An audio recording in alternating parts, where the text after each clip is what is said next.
I am ready to go. I'm ready to go. It's happening. I'm here. Hold on. I'm lining things up. I'm making sure. Oh, this stuff is happening. I'm here. I am indeed here. And I'm flipping one switch. And I'll be right on. Hang out. You guys are wonderful.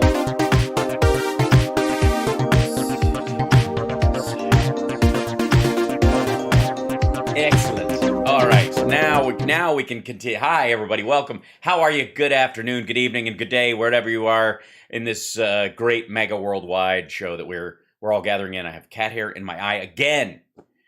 I can't escape it at this point. Chip has hit a shedding phase, and it's just there's no getting around it, unless I move at some point into doing the show in a hermetically sealed bubble. Don't write it off as a possibility. It is absolutely a possibility. Hi, like and subscribe. Give a thumbs up to the show.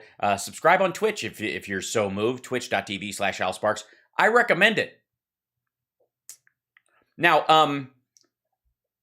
I'm sure I'm sure that you heard the good news about Biden's poll numbers today. Amazing, actually. Kind of incredible. Let's see if I can find the whoops. How do you spell that? How many N's in Quinnipiac? What are you guys fixing? Biden. There you go. This came out. Yeah, here you go.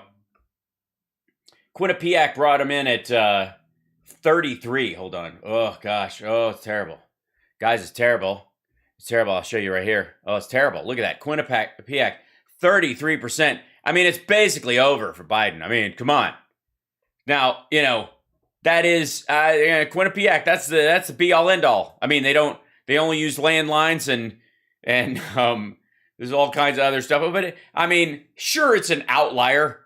Sure, it's 15 points or some such off of everything. I mean, sure. Fox News has him at 47%, up 3 points over the highest Trump ever got in their poll. Trump never crested over 44%, ever. That was like 44.8. He never hit 45. Ironically enough, the irony that this dickhead could not hit 45% on the thing. And what you're seeing the news about is this old Quinnipiac 33%. Oh, it's devastating. Devastating. A 10% drop. Now, he's up in all the other polls. Reuters had him at 41. He's at 45. Politico had him at 41. He's at 44. YouGov's had him at 41. He's at 45. NPR is stable at 42. CNBC, like all of these are bumped up basically 3 points. Whoever had him at 41, he's up 3 points. Quinnipiac's at 33%. Honest to God, the only reason these assholes are calling attention to this Quinnipiac poll is because the Fox News poll is just, it's emotionally devastating. Can you imagine how Mike Pillow feels right now? They're getting foxed again. But what have you heard all day? Oh, terrible polling. Oh, the polling is terrible. Oh, I don't even realize the polling is terrible. By the way, a lot of politicians these days know that you benefit from people talking up your bad poll numbers if you have a direct enemy, meaning that people are attacking you because the people on your side will start going, no, I like the guy. Don't get me wrong, and they'll start bumping you up a point or two, and that's exactly what's happened. But they're punching hard at this one. That's my favorite part of the whole thing, though, is that they had him at like 42 and he's at 47 now. Ouch. Oh, it's just got to be brutal. Oh, yes, Glenn Beck is ill. Fucking hell, man.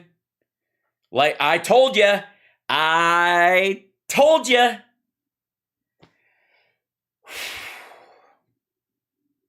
I'm like, and he's not vaccinated, and he's just a dumbass. And he even admitted in this radio interview that he did that monoclonal antibodies aren't helping with Omicron, if that's the one that's hitting you. Now, we don't know if he has Delta or, hopefully, if he's lucky, he's got Omicron and he's just kind of in shitty health. That's best case scenario, because Omicron, has tended to be lighter in individuals, and his extra bad symptoms might just be, and I quote, him, because he's a fatty fatso. That's what he calls himself. And he's been sequestering away, he's quarantined away from the rest of the crew, especially Stu, who is Captain Comorbidity over there at the Blaze, so that they don't just devastate their entire top line at that organization in a couple of fucking weeks. There's a reason why Fox has a vaccine mandate at the workplace and all that stuff. And largely it has to do with protecting their bottom line. Just making sure that this wave doesn't come through and wipe out 8 or 10 people, which would, both between hosts and producers and stuff, set them back a decade in terms of rebuilding the brand. They know this. It's not because they give a shit about their employees. They don't actually care if they get sick and die. They just want to make sure that the station keeps humming right along as the anti-American network. There's a lot of money in that right now. Level 3 hype train right away. All right. Thanks, guys. Thanks for joining. Look at that. Hype train. And on YouTube, don't forget to thumbs up, like, and subscribe. Don't hit the notification bell. I don't care what anybody tells you. That's a bunch of bullshit. You don't need that kind of thing in your life. If I dump all the video clips that I keep forgetting we have stacked up online in the middle of the night, you don't need your phone blowing up at 2 a.m. just because I'm a nutcase. It's not right. Yes, they don't care. Fox doesn't care if Tucker Carlson dies, except for it monkeys with their lineup. That's it. That's all. That's all they care. Level 3 hype train's almost there at 9 episodes. Oh, we cleared it all the way getting into the level 4. That's beautiful. So anyway, anytime somebody goes, Biden's poll numbers are terrible. You're like, oh, really? Because Fox News has him 3 points up over the best Trump ever did. He's only below Trump's best numbers in 2 of these, NPR and Gallup. Gallup has him down 1 point from Trump's peak. This is the trough. This is the devastating bottom end. This is the end of the Biden administration. It's terrible. It's so terrible. Oh, it's terrible. Oh, it's terrible. And yet only 3 of these polls, 2 in the crazy outlier, have him below Trump's peak numbers. I have the best numbers, 44. You don't want to hit 45. If you're 45, it's bad luck. Right. So dumb. Just so oh, God. Maybe I should put that back. That's just... Maybe that's... Does he look like he's been crying? There's no crying in MAGA. There's no crying in cocaine. Jesus. This is, by the way, this is about inflation. I'm sure, wow, Bidenflation is officially out of control. Guys, the numbers are, 7% year over year from 2020 when everything took a shit. And if you take out gas and used cars, it's 5.5%. And people don't wipe their ass with used cars or make omelets out of 3 used cars. So fuck off with the used car thing. And then the gas prices, where it was negative $36 a barrel for oil last year. Of course, by comparison, it's going to be over. Can I share with you before I'm sure he's going to dump into this shit? I'm certain of it. That I got on a bit of a tear, as I am wont to do, about the these articles that were put out by where is it? Son of a bitch. By Washington Post. Washington Post did a thing about inflation. And I was like, you a-holes. Oh, there's a couple of really funny pieces of Joe Rogan stuff that's really good too. We'll get to that in a minute. Oh my God, so fun. Here it is. Here we go. You guys, you know. All right. In case you're new here, and you might be, welcome. I'm glad you're here. Welcome to Hal Sparks Megaworldwide. Settle in. Even if you hate me, you'll learn to love me. That's how it works. This. Oh, good God. So we talk a lot about how when you see a percentage used anywhere and they don't give you the actual number, there was a 300% rise in such and such a thing. There were 800 the year before, and therefore there were 26.5, let's say, ballpark, the next year. So, that kind of idea. If they don't give you the actual numbers and they just give you the percentage, or they give you the actual numbers, and they're saying that's huge, without saying, okay, percentage-wise, how is that different from last year? Or how's it going up or going down? Is it telling me that there's a trend that I should be aware of and therefore something can be done about it? Or are you saying drowning deaths are up in this town because of the flood, but next year, be careful taking a bath? Like, that kind of bullshit drives me nuts. Drownings were up 100% this year because of a flash flood. Therefore, building inspectors are going around checking tubs. Like, you got to solve the problem that actually exists, not the one that just kind of, it was water and lungs is the problems. Okay, so before this dipshit gets into this, Washington Post had this dude, Henry Olson, who's a senior fellow someplace, and writes on Post Opinions, and he's he calls himself a working class Republican, and which I don't know what the fuck that means. And he used the Fed chart, the St. Louis Fed chart, to show how awful year over year personal consumption expenditures. Do you see where this chart is going? You see how it was way down here? See this angle of a ramp? See this angle of a ramp? See this angle of a ramp? See this angle of a ramp? See how it keeps fucking going exactly that way? Except for this big giant fucking jagged dip because of COVID? Because 2020 happened? Because we had a lockdown? Because all of this is true? How fucking stupid do you have to be to think that this is an exemplary rise in costs that's exorbitant compared to anything else?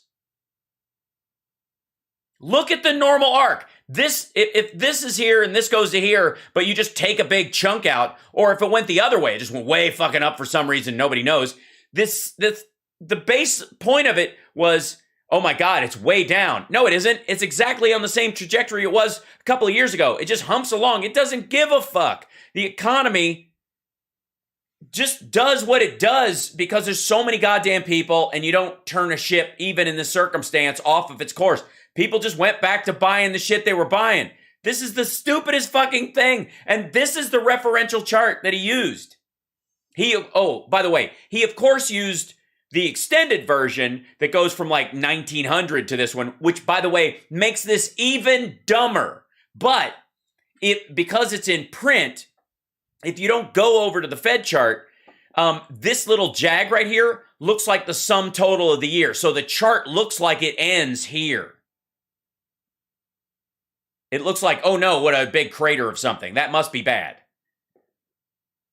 It's exactly the normal arc of this, the incline. It's it's painfully dumb.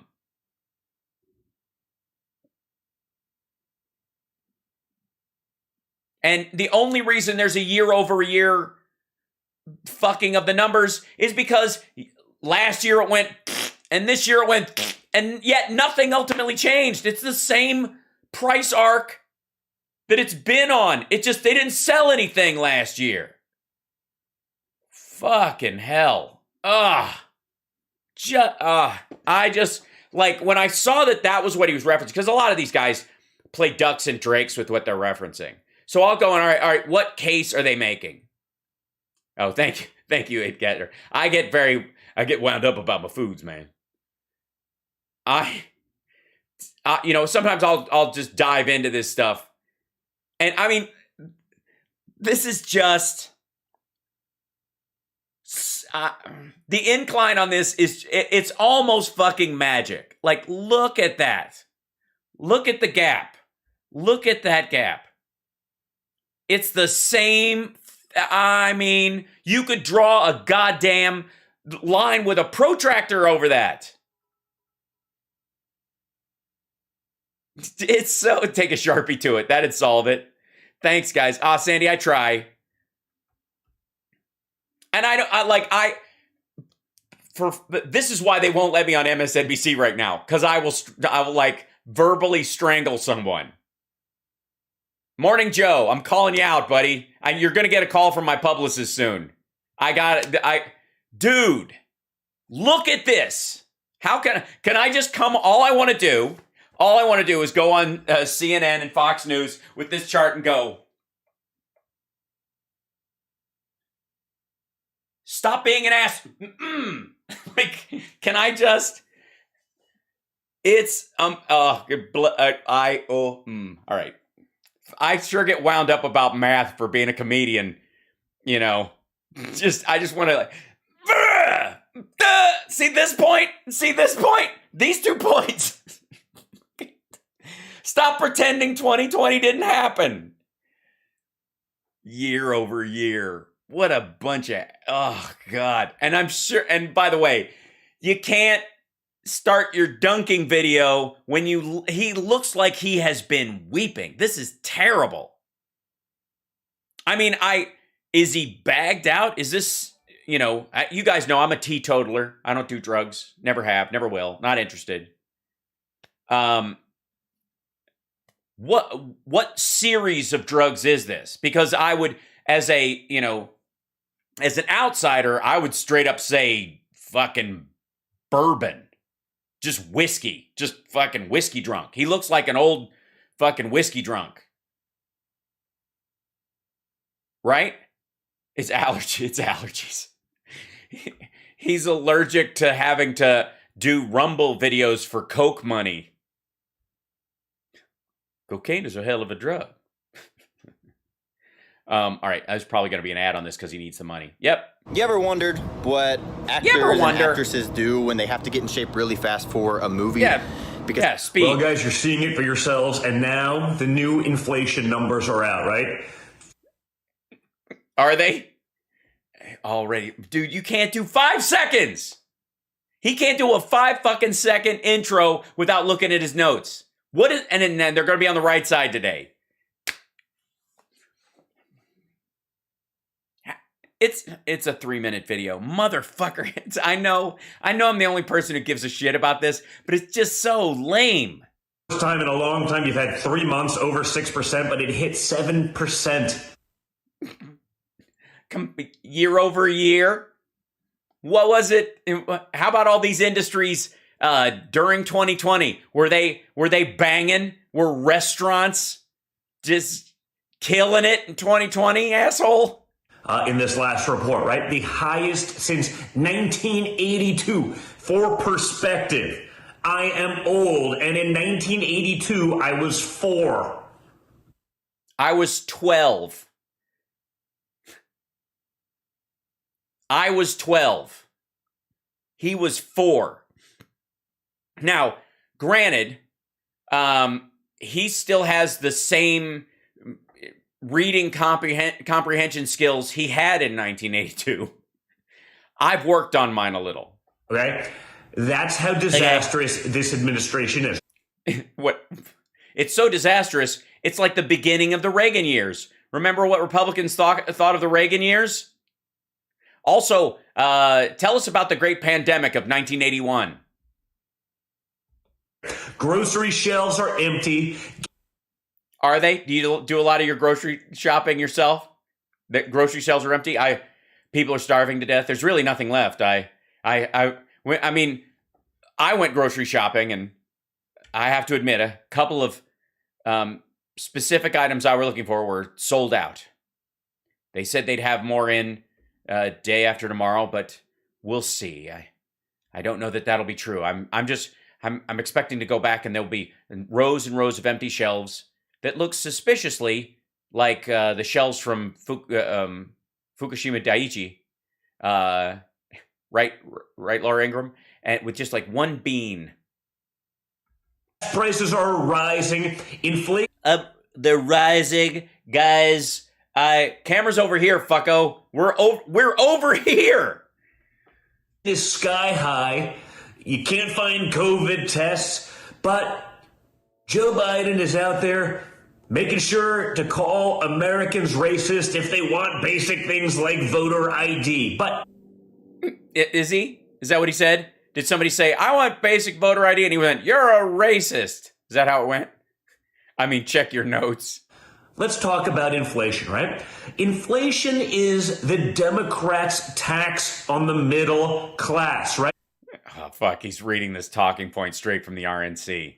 Prices are skyrocketing. Scroll it, dude. Scroll your talking point, motherfucker.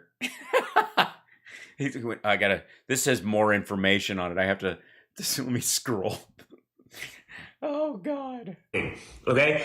Okay. This is I know I'm losing you. This is hard for me to grasp. It's hard for you to grasp. I feel like I'm bleeding from the ears just reading this. It's a tax on the middle class because, granted, gas prices were higher when my dad was president, but inflation has made gas prices go up. Now, that's also policy decisions, right? And we got to be clear. Let's be very clear. Because people are saying Joe Biden's doing all this. Let's not kid ourselves, guys. Very few people believe that Joe Biden is competent enough to make actual decisions, right? Right, yeah. A lot of people believe your dad is still president and all these fuck-ups are his. You know, those are the people that show up at Mar-a-Lago in the middle of the night and fuck the holes in the fences just to get their dick an inch closer to Trump. You see him on a daily basis. This is Democrat policy. Democrat lawmakers, Democrats in his administration are... Oh, I see. So the $5 trillion your dad dumped into the economy that put inflationary pressure on things, that was all Democrats' fault. He didn't want to sign it. He had to. Taking stuff in front of him to sign. That becomes law, and that, to me, is causing all of this mess, right? Remember, this is from the House Republicans today on Twitter. Oh, yeah, okay. Well, he gets his RNC brief.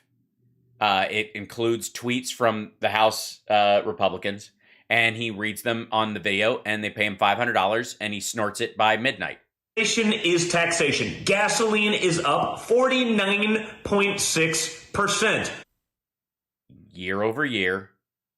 What was it last year? And by the way, was up 49%. Used cars is up 30%. Used cars. Because everybody wipes their ass and makes omelets with used cars. I don't know how many times I've gone to the grocery store and there's fucking no used cars. You know why used cars are selling like crazy? Because people are upgrading their fucking cars because they have a little bit of savings and they're investing in themselves. This is not a consumptive act. The reason used car prices are going up is because you have money to get a used car. You had an old shitty used car. Now you can get a newer used car. And I'm sure anybody in the chat, big fan of New to Me Autos. That car company, I bought most of my cars over the course of my life from the well-known auto manufacturer and supplier, New to Me Autos. They have some fine vehicles of all makes. They're just, you get them from all different places. Sometimes from a lot, sometimes from a dude on Craigslist. But it's not a new car, but it's new to you. 7.3%. If you can find a new car, I waited for 4 months to be able to get a new car because we can't get computer chips for a car when... Huh. Why is that? Did the global supply chain of computer chips and the narrowing of it through China and the danger that it was put in because Taiwan Semiconductor is probably the best chip manufacturer in the world. It is singularly the best chip manufacturer in the world. We've done this before, but let's see.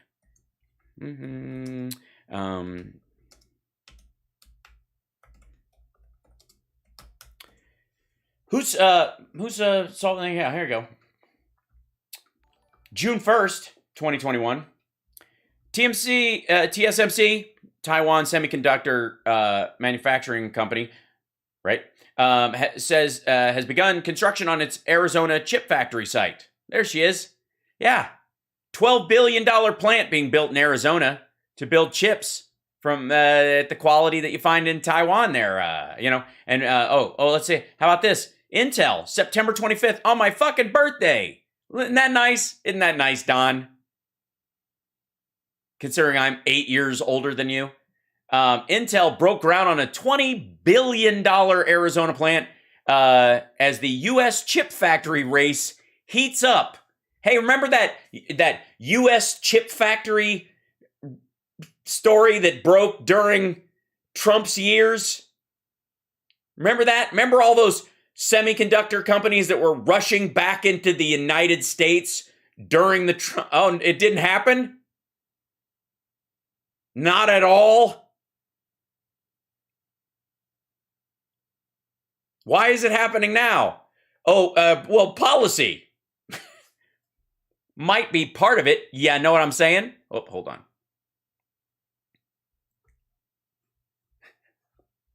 This is probably from Trump when Trump was. Oh wait, September 25th, 2021. Oh God.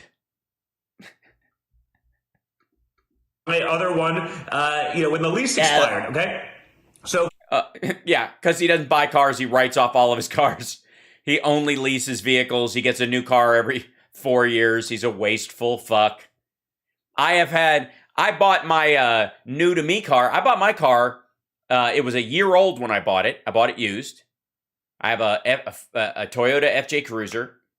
And I have had that same vehicle. It is almost a decade old. I guess technically this year it's a decade old. It's 2012. And it's still got good miles in it. And my next vehicle will be an electric car. I don't fucking turn over leases every 4 years. Jesus Christ. Talk about silver spoon problems. Waited 4 months because we also have a supply chain crisis. And oh yeah? Do we? And that started this year, did it? Or last year? Started the beginning of last year? Did it start on, did our supply chain problems start on January 21st, fucko? Issue. But Pete Buttigieg was really busy on paternity leave while 350 million Americans are waiting for someone to step up and fix it. They can't be bothered. Gas. Can't be bothered? You think we still have the same supply chain problems we have in August? You think they're not actually doing their fucking job? I think you're projecting your dad's White House onto everybody else. They put stuff in front of him. He signs it, goes, da-da-dee-doo-doo, la-ba-dee-doo. Has no idea what the fuck is in it. Half of it, they're going to fill it in later. Remember those? Remember Trump's executive orders that were unfinished? He just signed them. They're like, we'll fill in the other stuff later. Utilities are up 24.1%. Fuel oil up and through the roof as we're getting into winter. As we're getting into winter. Are we getting into winter? Hold on one second. He's using stats from 6 to 8 weeks ago. Fuel oil US. Let's see.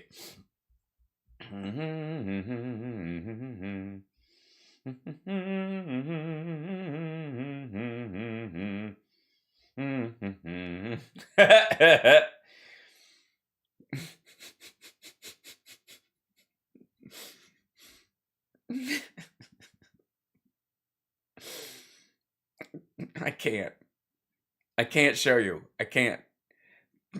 Can I please? Can I just show you guys? Since we were talking about the Fred chart, should we look at average price of fuel oil per gallon in the U.S. city? Average, by the way. Obviously, it fluctuates. You'll notice way over here, December 2021, it's $3.44.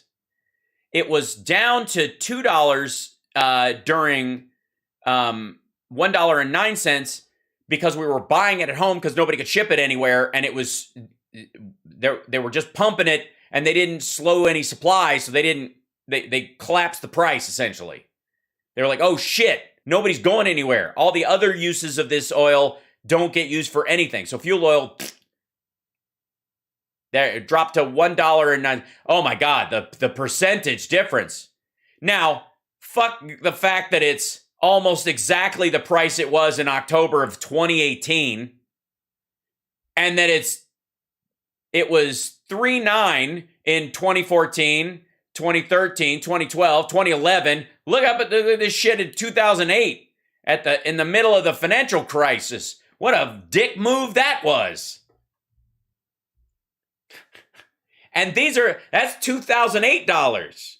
That's not with all the extra money that's been pumped into the market, right? Supposedly your dollar ain't worth shit, even though the dollar's really strong right now. Yeah.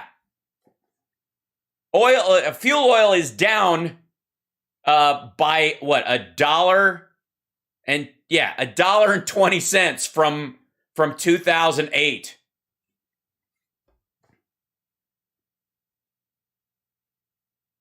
And again, I don't know what the fuck happened about here, except maybe like this is the price of like Iraq and Afghanistan baked in that fucked with the price and just kind of lifted it up. But it just used to hump along right about here. And it's about what they're using it for and how much they're using it.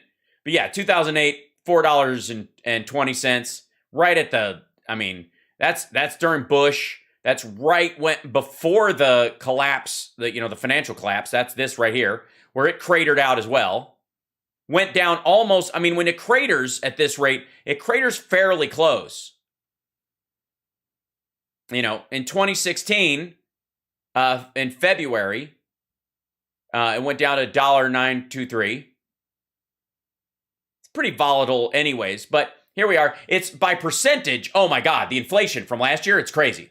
The inflation from last year, now it's almost identical, like I said, to 2018.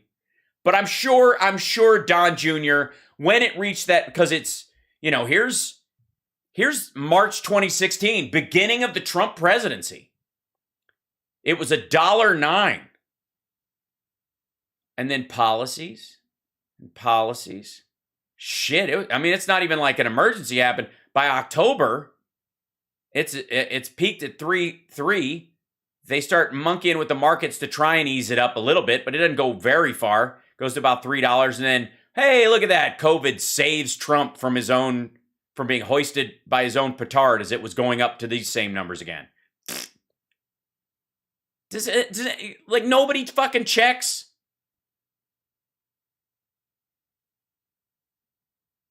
Anytime somebody asks you about most of the things on the CPI, ask them how much it costs in 2014.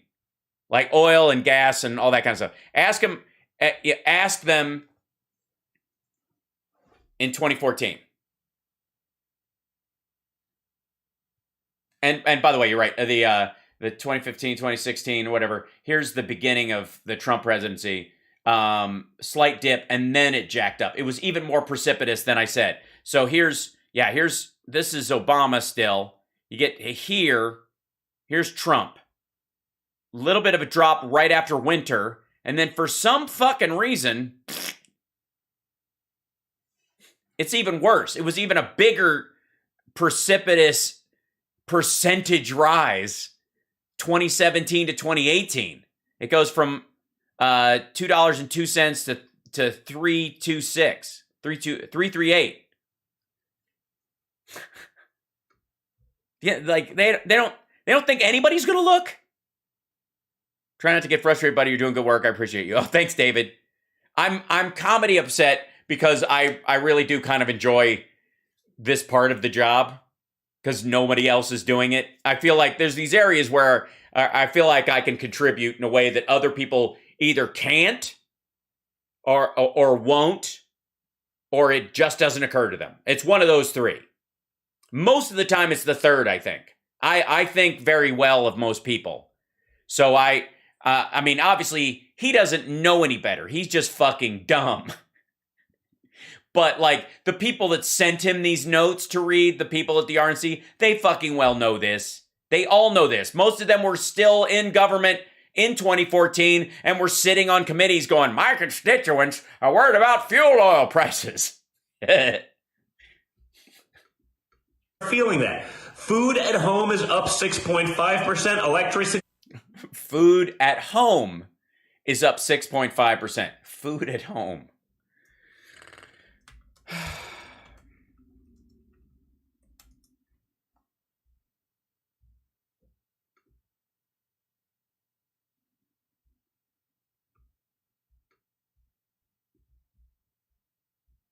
There it is. There's the jack up.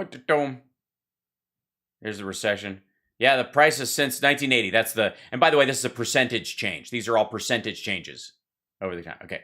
Consumer Price Index, which measures the consumer price, rose 7% in December, the same month earlier, 6.8 fastest since 1982. These are the talking points you're hearing all this. Food Index, 12 months percentage change. Consumer Price Index, food at home, food away from home, are up almost 6.7%. That's the Farm Policy News. They're doing this. More narrowly with respect to food, Rachel Siegel and Andrew Van Dam reported in Washington Post that the cost of food was up 6.3% compared with the year before,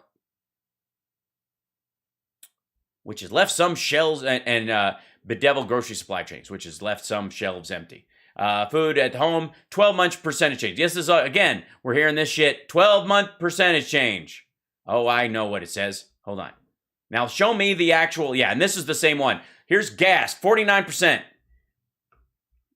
This is the same shit we see every time. What do all these things have in common? What do they all have in common? Gas. Transportation. Any of the food that you use because of gas prices going up will drive up the price of this and this and this and this. And these are percentage changes year over year, remember? And you couldn't get a lot of them, so they were barreling out and they were trying to get them out. We were culling animals. Here we go. Let's see. Dining out. Okay. Dining out costs rose 0.6 from a month ago. That's basically the same trend. The largest rise since 82. These are all in track with the same percentage over end. Now, again, there was no, these are all percentage numbers, not actual cost numbers. But there was no pandemic in 1981. It was just monetary policy. And then, let's see, fastest since 82, rose 7%. Now, here we go. News release, Bureau of Labor Statistics, Consumer Price Index. These are the overall. So August was 0.3, December was 0.5. These are the averaging out of it. Here's 0.2 December, January. It goes up to 8, goes down, drops down in the summer, goes back up because of gas and because of Omicron. Here's Delta. Here's Delta. Here's the leftover shit from the beginning before the vaccine started. Then as people started getting vaccinated, they started going out and doing stuff more, spending that good old-fashioned money. People are like, oh, I can make some money because people are out. And then Delta hit right there. There it is. And then it went back up again leading into Christmas. And then it dropped down because Omicron, oh my God. Now, this is, again, year over year, December 20th to December 21. 12-month percentage change in CPI, Consumer Price Index. Now, seasonally adjusted, that's the CPI for that. Food increase, okay, 0.9%, 0.7%, blah, blah, blah, over year. Okay, all items less food and energy. The index for all items less food and energy rose 0.6 in December. The shelter index increased 0.4% in December, as the indexes for rent and equivalent rose 0.4%. The same increases in November, October. The index for used cars and trucks continued to rise 3.5%. After increasing 2.5% in the prior 2 months. This is all fucking used cars. The index for household furnishings and operations rose 1.1%. Apparel, 1.7%. People are having a harder time finding a suit than groceries. All right, we've been through this shit so many goddamn times. But I'm sure, let's see. I'm sure, if we only had a tough leader, you know what I mean? If we only had, because that's the thing about Biden is he's too soft-spoken, and if he was just tougher, a lot of these problems would go away if he was tougher. Now, a country that has a tough leader, they don't have these kind of problems. Know what I mean? Know what I'm saying? All right. Guys. Is up 6.3%. Food away from home is up 6%. Transportation is up 4.2%. It goes on and Wait, transportation is up from when we weren't going anywhere? On and on. By the way, oil prices, barrel, 2020.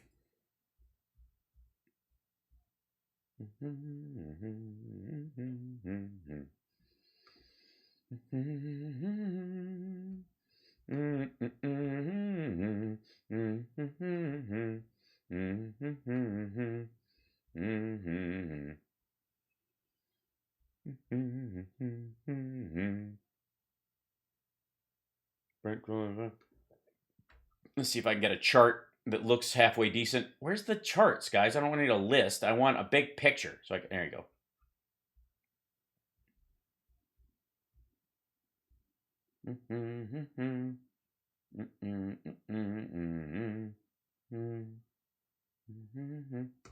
Hold on. Why is this? There we go. Hold on. Move forward. Images.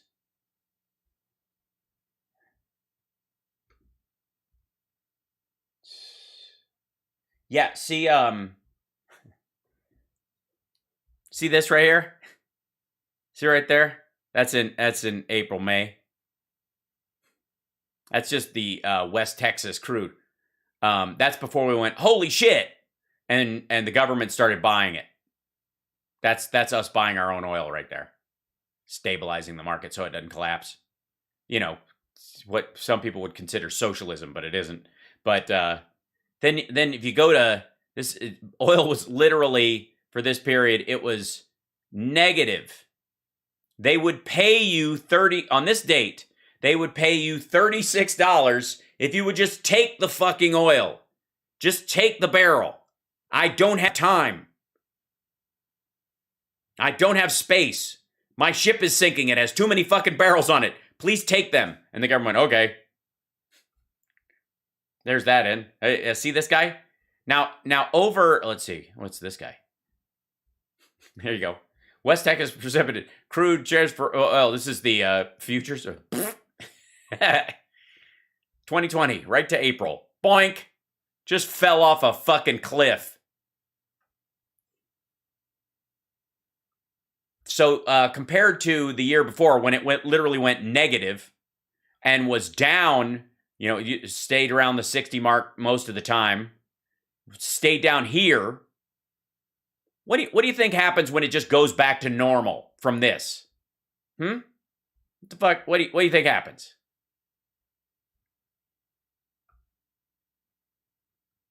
And you compare it.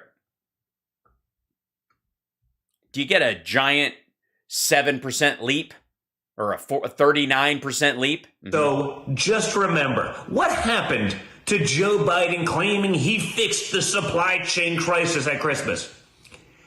I see. Hey, asshole.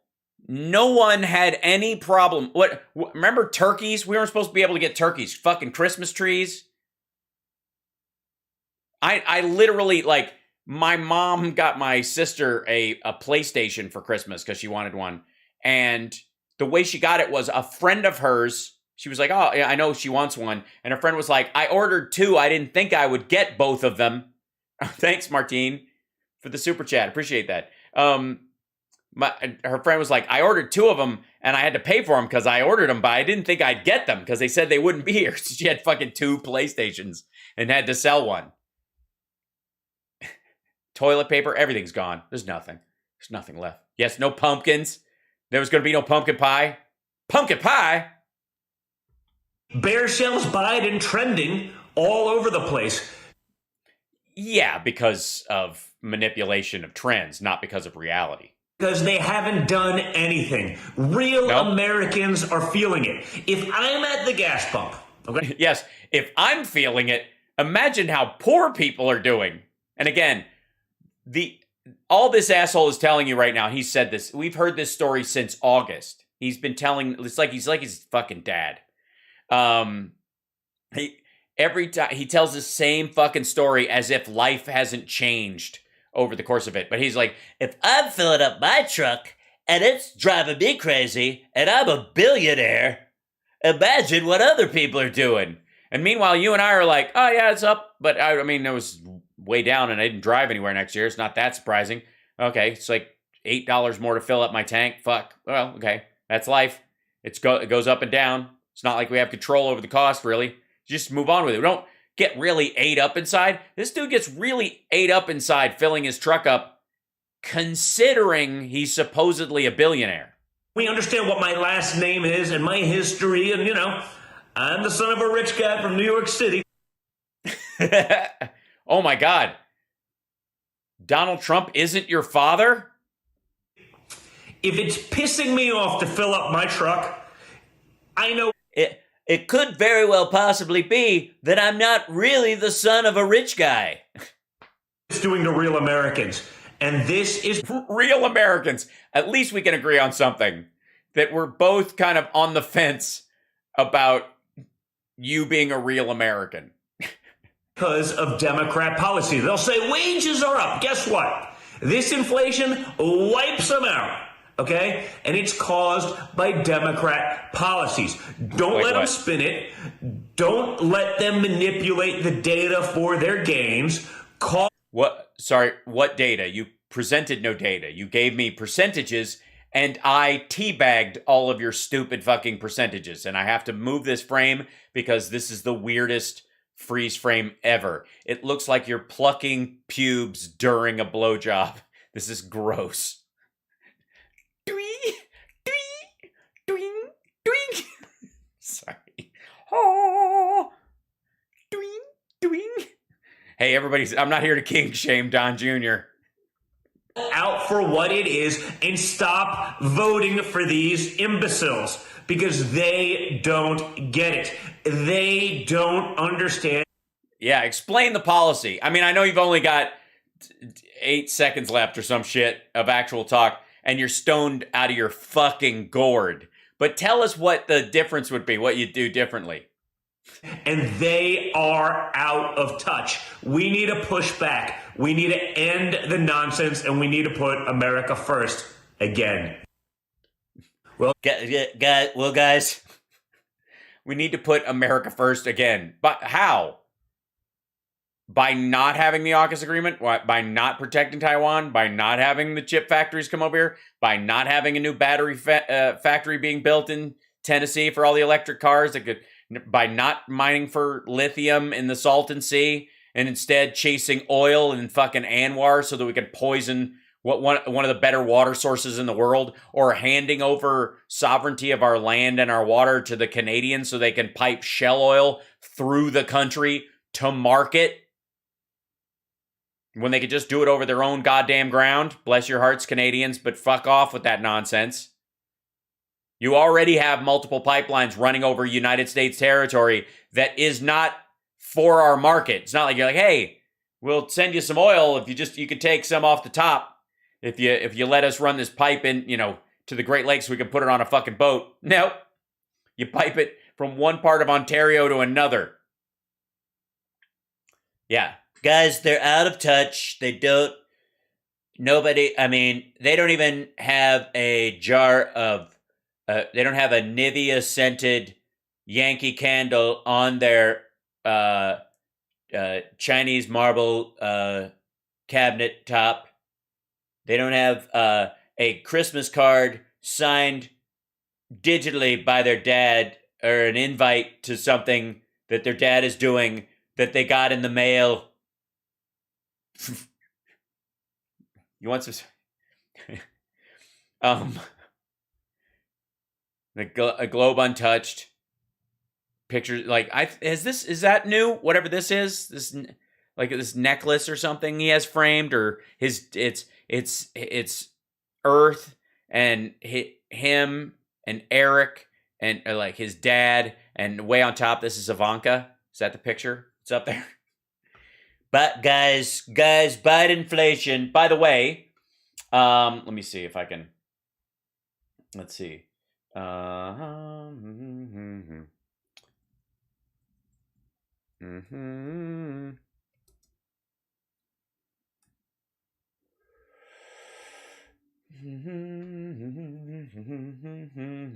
the way, China also has interesting problems, but I'm sure At least they've got a strong leader to get them through it. They only need 7% growth to keep up with population and keep everybody above the poverty. And of course, the average wage in China is $10,000 US. The average wage in the United States, $65,000 US. That's average. Meanwhile, and in China, you are officially above the poverty line if you make $401 a month. All right, so let's jump over. I mean, there's a bunch of things. By the way, I'll do a reset. Welcome to Hal Sparks Megaworldwide. Don't forget to like and subscribe. Give a thumbs up if you like videos like these. Come back for more. If you don't, come back and just hate watch me, because there's a lot of fun to be had in that. I could tell, because there's a bunch of you doing it. According to my analytics, I see you. So, you know how sometimes we talk about the sort of ass end of the internet that is Flashpoint, and then like there's a polyp that hangs off of it that is the bulbous skin tag that is Lindell TV. And sometimes when the media gods are feeling particularly prickly, we get an overlap. America, Are You Listening? With Diamond and Silk and Gene the Jesus Machine. Flashpoint, Diamond and Silk interview. America, Are You Listening? So they have a message for America. Diamond and Silk and Gene the Jesus Machine have something to tell us. And it's probably that Trump is coming back or something. It'll be an ad. Hold on. Sorry about this. Would you vote for Trump again in 2024 for this free watch? Free gift, all answer. Oh, God. A Donald Trump watch. No. You've seen him all over the internet and on I've seen them all over the internet and on TV. Nude humans. No? television. Lynette Diamond Hardaway and Rochelle Silk Richardson. You know them as Diamond and Silk. Biological sisters from North Carolina. And two of President Trump's. What a weird way of phrasing it. Oh, because they're black, and sometimes black people, women refer to each other as sisters, and he doesn't want the audience to get confused. They're sisters. Oh, yes, we know they're black. No, you don't understand. They're real sisters. No, I think that's, I'm fine with that. I'm fine with black women calling each other sisters. Huh? No, you don't understand. They're actual sisters. Yes, I know they're really black. Can we move on? Biological sisters. Just say there's, okay. Most loyal supporters. They started back in 2015 as video vloggers, became internet sensations. And now they're back to just being video vloggers. It's amazing. It's like a full journey, I suppose. They've gone full circle. Influencers and the host of The Viewer's View, Diamond and Silk Chit Chat Live. Listen, I want to say welcome, ladies, for joining today. So glad you're part of Flashpoint tonight. Oh, thank you, and thank you for having us. Yeah, all right. I want to get into some of the background because I've seen you, but I didn't. Yeah. Fill in the gaps. You're okay. So you're really sisters, also sisters. Am I saying that right? Yes, you are, Gene. A lot of the background until I got a cheat sheet here. So I Gene, you don't admit you didn't give a shit. Don't admit you didn't give a shit. Don't do it. Let's talk about what happened. You made a very public switch, political parties with a pushback, media critique, and cancellation back in 2015. Why was the... Yeah, they were such... Diamond and Silk were such huge names in Democratic circles. Fundraising, helping to pick candidates, doing on-the-street work for the DNC, and then they very publicly split with the Republican Party, or split with the Democratic Party and became Republicans. What? Motivating factor for you making the change? Oh, it was Donald Trump, the candidate Donald Trump. And Yeah, that was enough. It wasn't really conservative principles. It wasn't what the Republicans have been trying to do for years or anything about that. It wasn't even the Republican pro-life stance. Anything that might give you someone, a pause and go, well, I know they don't like Trump, but it's the policies that they're trying to see happen that really, it's not like the Republicans suddenly became xenophobic against people coming across the southern border in 2015. So there's got to be, so it's just the dude. Just you saw the Access Hollywood tape and went, hey, this guy seems great. Was saying things like, I want to secure the border. And the first thing we thought, don't you secure your house? Don't you? Isn't the White House secure? Then America's house should be secure. He said, I want to bring back jobs. Yeah. Shame on our government, shame on Congress, who would take and sign in policies and to outsource our jobs. Oh, you mean like Trump giving all those waivers for what it means to make stuff in America, for the Made in America policy that Biden zeroed out with his executive order and said that you have to have a more strict standard for what that means than Trump had, so that it actually has some weight and some value. Remember, like that? Or you mean like these factories I was telling you about? And like you mean like this kind of stuff? I mean, this is future tech stuff, or whatever. These aren't real jobs. The American people riding dirty. Everything that he said he wanted to do, we were in agreement with it. That's right. And what we did, we switched our... Yeah. You should be able to grab women by the pussy if you're a star. You know what I mean? They let you do it. So obviously you're going to have a mint before you do it, right? Party from Democrat to Republican to vote for Donald J. Trump. And another thing that we realized. Also, by the way, citation needed. Also, who gives a fuck? You didn't hold office. Was there just no money in it? Was that what it is? This is the black woman vlogger thing on the Democratic side was just too saturated.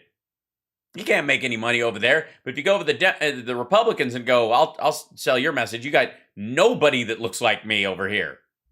Recognized that it was no longer about the party, even though we was used to be lifelong Democrats. It was about the person who can best get this job done. It was sad seeing that, we're supposed to be the richest country in the world and seeing people suffering throughout, especially the Obama administration. But then to see President Donald J. Trump.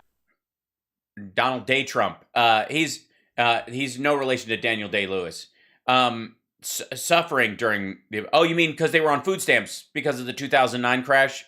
More people went on food stamps during the Obama administration and came off of food stamps than any other time because they actually no. The time Donald Trump come down those escalators and basically talk about how he wants. Wait, he's a big dude, but he really only needed one escalator. To bring America back and make America great again. That was something that we needed, and that was something that a lot of people was longing for. Right.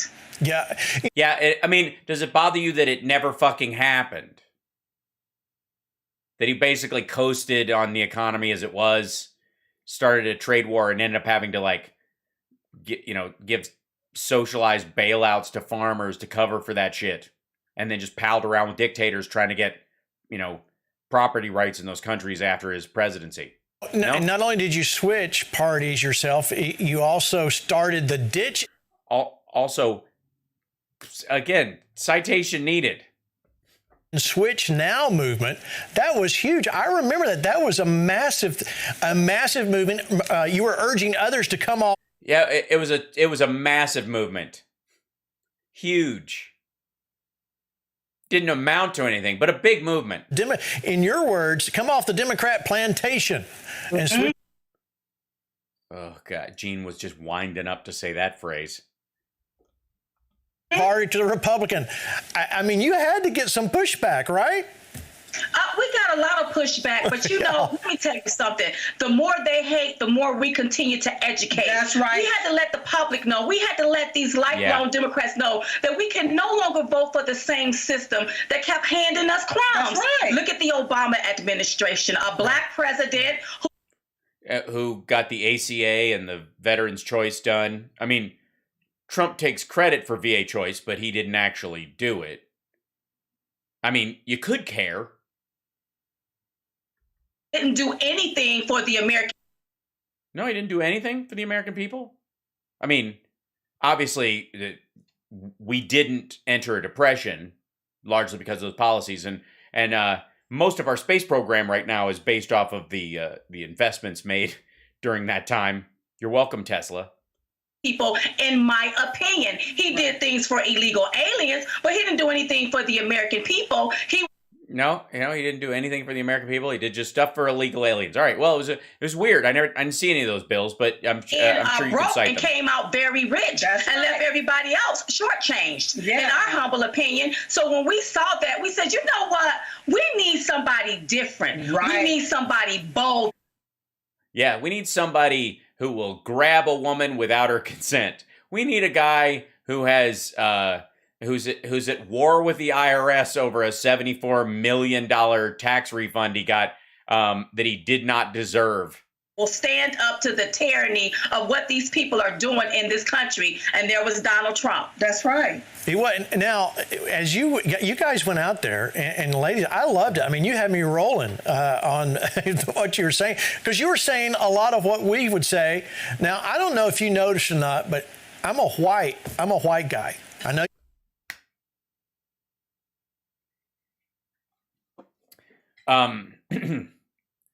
No, I'm white. Look at me. You're an odd shade of apricot, Gene.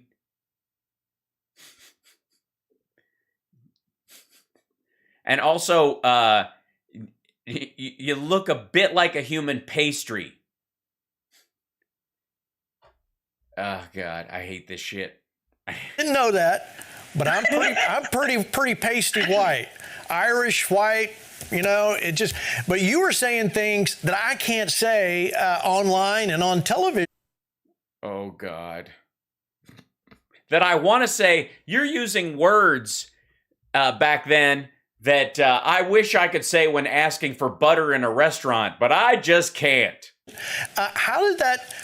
Let's talk about that. Let's just bring it all out in the open. How did you do that? They're black. What do you mean? There's stuff you can't say that they can say in polite company because people would go, Gene, the fuck are you doing, dude? I know you got some pushback. In fact, you got censored on YouTube and Facebook, because you kind of went against the typical, or what was labeled typical, black narrative and saying, oh God, this is so fucking uncomfortable. This is getting uncomfortable. Jesus Christ. Oh, Gene, you just thread that needle, man. Oh, man. This is so bad. How did you say all those things I want to say, but if I said them, I would get in a lot of trouble? And it's weird that we on this side of the aisle found someone that looks like you that will say what we say for us. It's the true meaning of diversity. Think for yourself and come and look at the facts. Absolutely. Is that what they were saying? It was very. Yes. If we've watched a lot of Diamond and Silk on this, and if they say anything, it's look at the facts and think for yourself. They don't just run cover for Trump no matter what. It's just look at the facts and think for yourself. I mean, that sums up the show. I don't even know. Thanks, Gene. I don't even think they have to do a show anymore. Refreshing to be able to say exactly how we felt. And we didn't care about what a Democrat you didn't care about reality or had to say, or anybody on the right. Had to say. That's it was like, listen, you have your own mind, you can think for yourself, and you didn't need anyone spoon feeding you a narrative. That's right. This has been since 2015. P.S. They are now on Frank's speech, spoon feeding people, whatever Mike Lindell wants them to talk about. We still the same way today. We haven't changed our tune. We haven't changed our step. No, this is how it is. We can think for ourselves. And I think it's very important, whatever you do, don't grow. Anytime you're confronted with something in life, just stay, just keep thinking and acting the way you did, even if new information comes in that totally contradicts your conception about an idea, your preconceived notions. Just blow right past it. Tell us how to think. If you look at what's happening now in our country with them trying to... I don't, by the way, Diamond Soak, for the record, I would never tell you how to think. I would encourage the behavior at all. Like, just try it. All of these social policies, These social policies. Why is it that the left always feel that minorities, black people, have to be dependent on the government? White people can go obtain the American dream. Asian Americans can obtain the American dream. Illegal aliens can come over here and obtain. Oh, I see. I would hate to speak for anyone in my chat room, but I would consider myself a dyed-in-the-wool Democrat. I'm sure they would consider me, left of Stalin's nuts. And I don't think black people can achieve the American dream. I think there are pockets of poverty that were caused by policies that went on for decades that denied certain people a toehold on the American dream, and it behooves us as a people in an act of decency to make sure they do. No one is responsible for anyone's victory, but you can do everything you can to make sure someone is not denied their moment at the starting line because they've been hamstrung or, crowbarred in the knee on their way, right? I know. It sounds crazy. American dream. That's okay. But when it comes to black people, we can't do it. Why is that? No. Like, yeah. I mean, the American dream, that you don't have to share an apartment with your sister, that you don't have to do interviews, and you can afford to pay someone to make sure your phone is shut off. They basically deemed a lot of black people as a project, is how I looked at it, especially with the Democrat Party, is what they did. We had our First Amendment right, which allowed us to have our freedom of speech. At the time, we didn't know we was doing anything wrong. We just was speaking our opinion the way we... Well, there's nothing wrong with speaking out your opinion. It was your opinion that was wrong. I don't know if you know the difference. People weren't criticizing you for barking words out of your face like the rest of us do to communicate what's inside. People probably had a bit of an issue with the conclusions you were drawing and your insistence that Donald Trump was somehow the solution to your perception of how the problem was going. That I'm gonna guess that the criticism wasn't simply that someone was like, you should not be allowed to talk. But it's a great fallback argument if you want to be an asshole. In an argument when you're yelling at somebody, you're like, oh, I'm not allowed to say anything now? Like, okay, no. I'm criticizing what you said, not that you spoke. But that fallback, you ever been in an argument with somebody, okay, fine. I can't say anything. I see. You're like, no, you can say something, but if you say something as stupid as what you just said, I'm going to call it stupid. What the fuck's wrong with you? Saw things. We just called out for things the way that we saw it and the way we felt like. Yeah, and the phrase illegal aliens happened a lot. Yeah, it's a consistent refrain. It's almost like the chorus to the song. It's the hook that keeps coming around. It might, might have something to do with the pushback you were getting, and also that Trump was somehow the solution.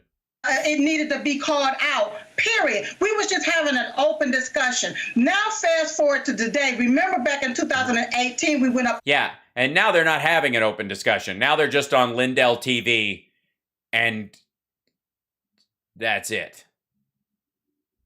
Hill to talk about censorship and what these different social media platforms was doing to conservative voices. At that time, a lot of people thought that, we was just shooting conspiracy theories and was just telling lies and fanning flies. But now they know that we were speaking the actual truth. What do you call it when a conspiracy is actually a fact? Because now you see people being censored. Well, it would be a conspiracy. See, conspiracy theory is that you theoretically believe a conspiracy is happening, but a conspiracy is a genuine thing. What you mean is, what do you call it when the conspiracy theory is actually a real conspiracy? Off of their political views, and now they want to say that it's so. What, Gene? What the fuck are you talking about? That's right. What do you mean that's right? You don't even know what theory she's talking about. She's gonna whip out aliens drinking baby milkshakes, and you're gonna be backed into a corner. Wrong for us to just tell the truth or even give and state our opinion about certain things. Yes, and there is a huge difference between that and the truth. Thank you for pointing that out, Silk. One thing that Diamond and Silk know is that we live in the land of the free, the home of the brave, not slaves. We still have a constitution here in America, and we're going to continue to open up our mouths and speak our truth. When one door closed, we're going to go through the window, and we're going to keep on talking. That's technically illegal. And by the way, we just had the January 6th anniversary. I don't know that that's the greatest analogy you want to throw around, that you go in through the window. Also, fucking look at the smile on Gene's face. This is so upsetting. Gene's like, yeah, that's what black people do. If you keep your doors locked, they'll come in the window. Hee hee. Jesus Christ. This is so terrible. You have every right to say whatever you want, and the criticisms about the content of what you're saying, not that you're materially saying it. Nobody gives a fuck that there's no law against you forming words. Never has been. Oh God, this is so stupid. Come on, you guys got to get them back. They need to be here like every week. You talking my language? I love it. You know. Oh man, Gene, dude, you're trying way too hard. I'm hip. Yeah, he is this close to like a macro aggression. I'm really worried he's gonna just, like, I feel like I have a pass right now on certain words. Like, we're this close. We're so this fucking close. The thing that was when you were censored, they called you unsafe to the community. And like you said, that opened the door for your... Well, they violate safety standards on like Facebook and Twitter. I don't know what the fucking middle one, but they were talking about January 6th and vaccines. To go to front of the Judiciary Committee, and you got a public apology from Facebook. Two times. Yes, we did. And this is the stuff that's happening in our country. Diamond and Silk tried to warn everybody, and now we see the censorship. Now we see how they kick Marjorie Taylor Greene off Twitter and other people off Twitter because they don't. Yeah, she's still got an account. She's got her congressional account. They got rid of her personal account because she was inciting violence and trying to talk people out of getting vaccinated when lots of people are dying. That, by the way, also big Trump fans, the people who are dying. I can unequivocally say that the Democrats aren't losing any voters in ICUs right now. They really aren't. Our side is not concerned about the impact it will have on us politically.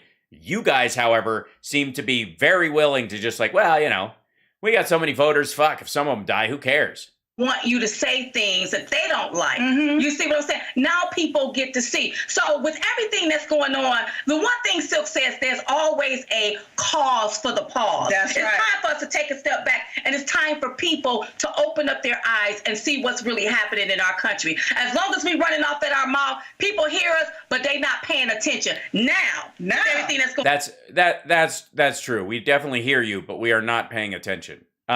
Not because we wouldn't, but because you're not actually saying anything. I don't even know what the fuck the cause for the pause is.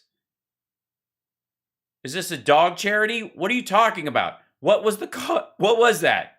It's exactly, Eli. It's fucking nonsense. The cause for the pause? What? What pause? You guys are on every day. People are starting to pay attention. That's right. So are you encouraged? No, they aren't. You used to be on like Fox, and now you're on Lindell TV and sequestered and doing your chit chat live. Like, for fuck's sake. We all know where we are.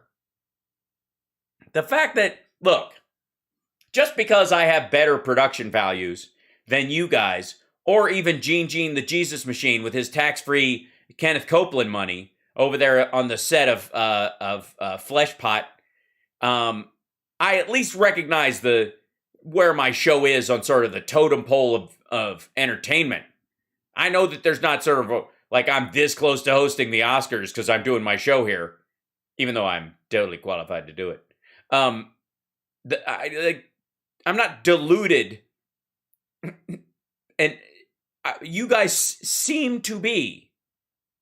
This is not an improvement from where you were. It might be a necessary evil, and it's certainly the internet is not as, low on the totem pole as it used to be. That's certainly true. But it's not like where they are is an improvement. Like Lindell TV is, they have to look up to see Flashpoint's anus.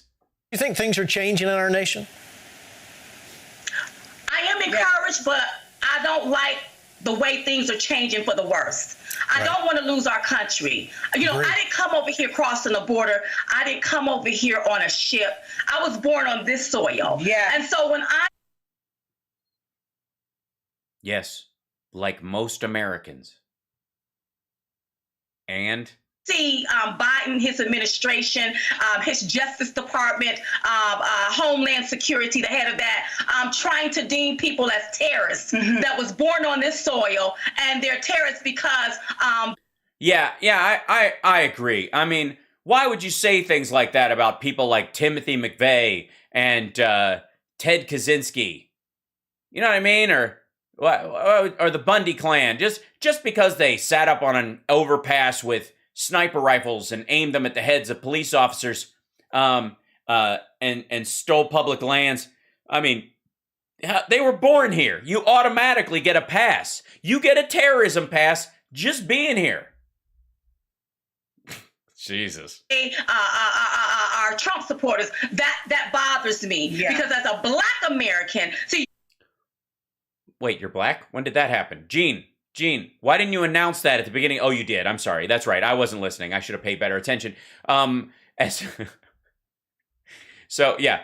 All right, never mind. Like, the left had my ancestors enslaved. That's right. Okay, right. And what you not going to... I'm sorry, the left did? What do you mean the left did? There wasn't even a left yet. We didn't have a parliamentary Congress set up when all that stuff started. There was no left and right. That was just the way the hall lined out. They just sat on one side of the thing and they get, what? 2022, you're not going to enslave us as Black Americans. No, you're right. We aren't. And I will. You'll be happy to know that is not actually in the cards. It's not part of the plan. It's not. I'll just let you know. I'm not voting for slavery if it comes back up again. You got to draw a line somewhere. And I just, and largely because my girlfriend is of Slavic descent, and that's where the word slave comes from. So they're this close. You know what I mean? It might just, might not be the obvious, the usual suspects, if you know what I mean. They might start rounding up, going old school with it, getting all Roman in their slavery. The Jews would like a word. But for the record, just so you know, as a Democrat who voted for Joe Biden and will again, If he brings up slavery, that'll be my line. That's it. I promise. That's it. I'm going to have to put my foot down if they try that shit again. I was lulled. He might have tried to think he could lull me into a false sense of security because his running mate is a woman of color. But, you know, you can't. You got to get up pretty early in the morning. Or any American. So that's why we have to continue to speak out. Yeah, I'm glad the Irish side of my family will be very happy to hear that. That you've got our back, Diamond. I think that's Diamond, right? You guys fucked with me. Now I've got them mixed up, and I'm not 100% sure. Diamond, oh diamond, silk, oh silk. Diamond, silk? And the diamond, is that what's happening? Fuck, man. This is going to bug me now. Shit. Is Diamond the one with the Trump hair? Or do they call out each other's names? That's something we've really that's a line we've never crossed. Oh, God. But I do have hope. Yeah. I do have hope. Okay. And I know this too shall pass. That's right. Yes, just like a kidney stone, or some bad or some bad eggs. By the way, I think it's only fair. It's been a while since they've gotten the award, so I think they deserve the 5 egg awards today. Congratulations to Diamond and Silk. In a month. That's right. You get 2 eggs normally a day. That's right. And so today's winner. I know I'm jumping the shark on this. We might be way past. I'm gonna get one of these other videos, and I'm gonna be upset. But I think they deserve. Congratulations, DNS. You win. If only, and it should be 4 eggs because one of them obviously is Gene's head. 5 eggs. No, he doesn't. He doesn't deserve them. He hasn't done. Although his comments, his comments about saying what I get to say is pretty up there too. I think he gets 2 eggs a day. I think he gets 2 eggs a day. I think that's the way we're going to do it. So congratulations to all of them. Someday, Gene, we'll do the science necessary to include your head in the eggs engineering. Count. You know what I mean? And thanks for all action replays in magnified fashion. Okay, here we go. Great. All right, final question because I know we're running out of time. You're not running out of time. You don't have commercials. Nobody gives a fuck, Gene. You can talk as long as you want. Why are you running them out of there? What are you afraid of, Gene? Does it make you nervous? Activists, patriots, truth tellers, you're women of conviction, and I love this, you're women of faith. Tell us how your faith in Christ impacts who you are and what you do. Inspacts? Yeah, how it inspacts your SPAC is Jesus Christ. Listen, let me tell you something about our faith, and we got that from our mom. Our mom taught us about faith. Mm-hmm. If you want something to happen, you have to feel as if it's already happened. You never. Yeah, that's not faith. That's the secret. That's visualization and affirmation. That's not what he's talking about. You have to trust in God whether it happens or not. That's what faith is. He's not asking you about Shakti Gawain's creative visualization book. Get what you want, you get what you think and what you feel. That's right. And so you got. Oh, I see. You get what you want, what you think, and what you feel. And you guys think and feel that Trump won the election, and yet he didn't. There seems to be a flaw in the theory. Feel that things are going to be great. You got to feel that this stuff is going to come to a head. You got to feel that America is going to be great again. That's right. And that's what's in. And so we were taught that from our parents because our parents are our pastors. That's so we were taught that from them. And so our faith. Yes. Our belief in God. Yes. We pray every day at 11:21 a.m. Eastern Standard Time. All of that matters. Why every day at 11:21? Now, this sounds like magical thinking. This is not faith.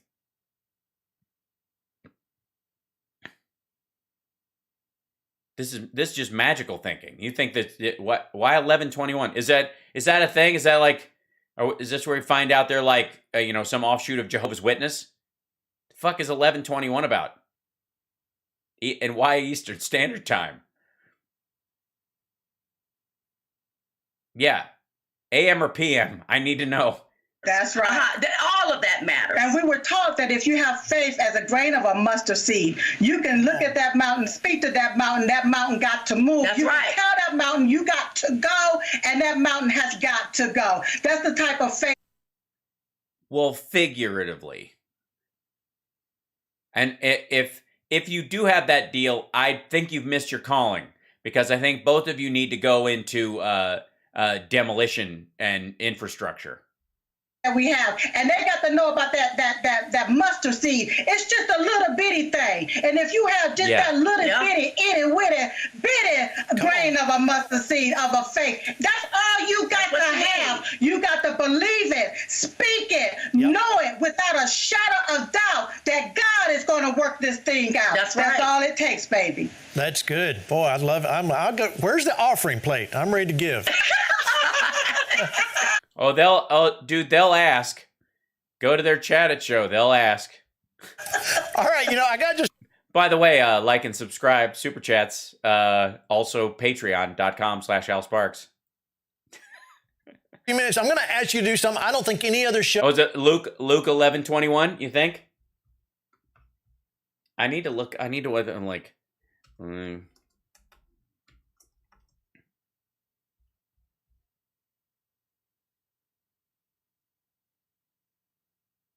No, I don't think it's Luke 11:21. Let's see. Praying at 11:21. What was that? Corinthians. Oh, from Corinthians. 1:11:21 through 11 through 21. 11:21. We pray that you'll have the strength to stick together in the long haul, but not the grim strength you're ready to achieve, but the glory strength God gives. Let's see. Second Baptist Church, prayer 11:21. Be still in. Okay. There's varying degrees about this. Oh, there's an app apparently that I've seen you on is ask you to do. There's a lot of people out there. In case you forget your mustard seed at home. You can, that are discouraged and without hope, and they don't even have faith, even the size of a mustard seed. I want to ask you, if you don't mind, would you pray for people right now on the air that are looking for hope and give them encouragement and pray? Oh my. Okay. I'm not going to just pardon me for a moment. If they do indeed pray, I'm not going to comment over anyone's prayer. Just kind of a thing. I don't care what religion it is. If you're praying, I'm not taking the piss. I won't do it. So. You want to do the honors, or you want me to do it? So you can start it. Okay. All right. Well, I want y'all to bow your heads and close your eyes. Okay. I'm skipping ahead because that's nobody's business. That's their own thing. I may not like them, but there you go. And that's the end of it. Hold on. I'm back here on Flashpoint. Thank you for joining us tonight. Thank you for having us. Thank you for having us. God bless. You too. You too. And I hope in the prayer was a whole thing about Donald Trump's multitude of he had 2 loaves and fishes and he turned them into 24 credible sexual assaults. It was a miracle by everyone's measure. Let's see. Let's jump into this guy. Okay, hold on. So much. All right. Yeah, while we're just diving into stupid, you're watching Hal Sparks Megaworldwide live every day, 3 o'clock, except on Thursdays today, which I start at 4 o'clock because we have family FaceTime on Thursday and my family. And so, like kids and grandkids and stuff, and we all get together and kind of share what's going on for the week. It started a few years ago, and in the pandemic, it became even more important. So even when I started doing the live stream show, I decided to leave it where it was for the rest of the family. And so I moved the Thursday show. So I appreciate you guys bearing with me on that. But regular show, 3 o'clock the rest of the week, 4 o'clock's on Thursday Pacific time. And then Monday, Wednesday, and Friday, I do a morning show. which is really just a hangout, and we look at what's trending in social media, and it starts a conversation, either about those things or anything we can do to avoid talking about those things. Because sometimes it's just, thank you for asking, Kimmy. My mom is great. She's over Macron. She is totally good. Yeah. Anybody notice that Don Jr. was wearing a 3% shirt? Yes. I mean, there's a lot of footage of them with like Oathkeeper shit and all that stuff. That's going to be fun. How did you see Candace Owens inferring Bob Saget died from the vaccine? Oh, for fuck's sake. We don't even need to walk into that craziness. I mean, the woman voted for a man that she had to, and will again.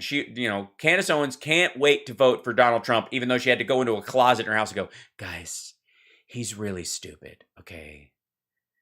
I know you guys are upset about what he said, but he's an old man and he just watches the news and he just says whatever he hears. He's kind of fucking dumb, but he's the only hope we've got. Imagine that's your sales pitch. Jesus. All right. So, speaking of dum-dums, this is, new Fauci emails are so disturbing, they need a criminal investigation. And Dan Bongino is happy to step in and be that criminal. New Fauci emails. I'm sure we're all going to learn something from this. It's, I'm shocked. Thanks, Bob. Yeah, she's doing great. My dad's doing great. He's deer hunting in Mississippi. He had this was one of his first trips for remote dialysis. He had to go find a place where he could hang out with his buddies, where he could go and get dialysis, on the road. So, anyways, he went hunting, and now they're having like deer lasagna or something. So there you go. This is new Fauci emails. Now, I'm sure that this will be, I haven't watched this. You guys know, I do not pre-watch these things, because why should I submit myself to 2 doses of Bongino, who is looking for TB for his bunghole, every day, more than once in a day. I mean, it's a dick move. I don't need it. You don't need that shit. I mean, we've got enough problems, I think, just dealing with him. Hold on one second. But hey, man, I've got a lot of respect for the guy, and we're all going to learn a lot listening to him. All right, let's go. Come on now. Tell me something I do. Now, remember, I was once the governor of Minnesota, and I ain't got time to bleed. I'm fascinated. Tell me about these new Fauci emails, and were they found in an elevator shaft in the Denver airport? This is even more disturbing. I'm going to play an audio clip from you here. This is Ryan. Oh, boy. He's got it on tape. New Fauci emails. A recording. Fantastic. I'm discussing a different set of emails. Emails that went around after a February, I believe, 13th, 2020. Early days. So right in the beginning, when all of this was happening, when the coronavirus is just fresh out of a bat's nuts in Wuhan, when it escaped from the lab by busting out a window, or at least the window was jimmied open by Diamond and Silk, if that's what we're led to believe. Some people think it's a conspiracy theory. My question is, what does a conspiracy theory become once it's not a theory anymore?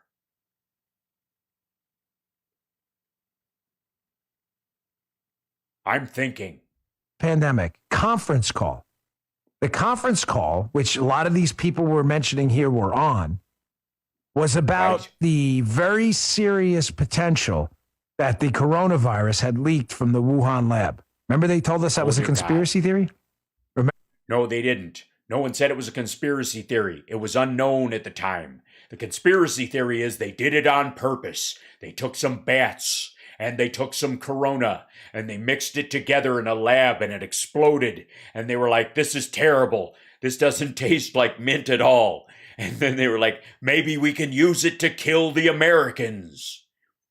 And so they sent it out to destroy America. And Donald Trump knew it came from the Wuhan lab. He knew all about it, but he wanted to finish his deal with Xi Jinping. So he blew it off for 4 months. And then after they attacked us with a bioweapon, after that, he decided to sell him a bunch of steaks. The date of this call, it's February of 2020. They're telling us now. Right after, it's almost around Valentine's Day. What a fucking gift Trump got from Xi Jinping. I think he was fucking with him. It's just a conspiracy theory that this thing leaked from the lab. Well, now we got the email. No, it's a conspiracy theory that it was made in the lab on purpose and sent out on purpose. The leak isn't the conspiracy. The Biden administration set up an entire group of people to look into it. They said it was inconclusive. He said, look again. Find it. We think it's there. After the call. And Ryan Grimm kind of sums up what they say here. And this is really disturbing stuff about a potential. Oh my God, I'm prepared. Tell me about it. I'm scared. Cover up. Should be a criminal investigation into this. Listen to Here this. Here it comes. They painted a damning picture of U.S. government officials wrestling with whether the novel coronavirus may have leaked out of. Hey, fucko. There is nothing wrong with wrestling. Some of my best friends started their careers as wrestlers. They knew they were funding, deciding that it very well may have, and then actively suppressing those questions. So to spell out what actually is new here, these emails themselves and others similar to it had previously been obtained by news outlets, including The Intercept, which sued the NIH for a huge batch of documents. And the GOP... Yeah, the Intercept, huh? They found this out, did they? I'm sure they released all of what they got. Let's hear it. They cited us in 2 footnotes. Here's my fucking question. Dan Bongino, look, if you can fit your giant egg-like cranium in the fucking shot, you can't downsize the goddamn graphics so we can read what's on the screen? The fuck is the matter with you? You're trying to be the king of Instagram, you influencer poser? Particular emails were first obtained by BuzzFeed and the Washington Post, but the emails were heavily redacted, making it hard to know what was being communicated. Yeah, but hey, don't let that stop you from assuming what it says. It's always worked out well for me. Look just like that. But as we also know from previous reporting, Republican staff were able to view the full emails, quote, in camera, which basically means they could physically look at them, but couldn't take copies with them. So what they did is they quickly took as many notes as they could. It would be better if the NIH would just release them, but this is the best we've got at this point. Now, one quick side note. It's pitiful. It's shameful that... First of all, fucko, I thought we were going to listen to a conference call. I thought this was audio about the fucking thing. Why am I watching one dumbass show another dumbass's clip? Why don't you just link in the description and show the documents yourself? They're readily available. Dan, I'm beginning to think you don't deserve TP for your bunghole. Democrats wouldn't collaborate with Republicans on this investigation in any serious way. This shouldn't actually be partisan. It's existentially important that we get the actual truth here. It's obviously too late to stop this pandemic, but maybe not too late to stop the next one. What next one? Ryan Grimm, I'd assume is... That's amazing. Wow, how did you get that footage of that conference call? Did you sneak into the White House while Trump was president and smuggle it out in your bunghole? Is that how you got it on Bungholio? How did you get it? Oh my God. Who'd have thought someone could make a living playing someone else's clips and commenting? No fan of mine. But good work. He's correct. So now we have hard evidence, not soft evidence. These are... Yeah, well... I got hard evidence. You've got soft evidence. Prove me wrong. Documented, unquestioned government emails from Fauci and Collins. Nobody's questioning the authenticity of them. Just the fact that they're mostly redacted. Nobody questions what's hidden behind the giant black blocks. Just assume it means they hid it, they made it, they were trying to get rid of it. All that shit. No one. That two things may have happened. They may have conspired using their government taxpayer fund. Yeah, and they may have also flown down there on a vacation and all took turns laying eggs. salaries and accounts, email accounts, to attack the credibility of well-respected scientists. What a terrible notion. Hang on a second. I think I have access. Hold on. I have a buddy who lives below the Denver airport. Sometimes he sends me shit. He sends me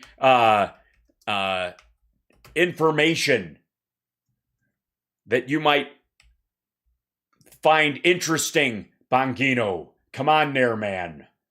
I think I've got it right here. Something along these lines. Right here. You might want to give this a fucking listen, you goddamn stooge. Hey, don't worry about it, by the way. I'd be happy to buy you an Iditarod coffee in the Denver airport. Second floor. It's great. It's up there near the Jamba. Well, no, he didn't. And, you know, Anthony's been in government for many, many years. He's a bureaucrat. I call him Tony.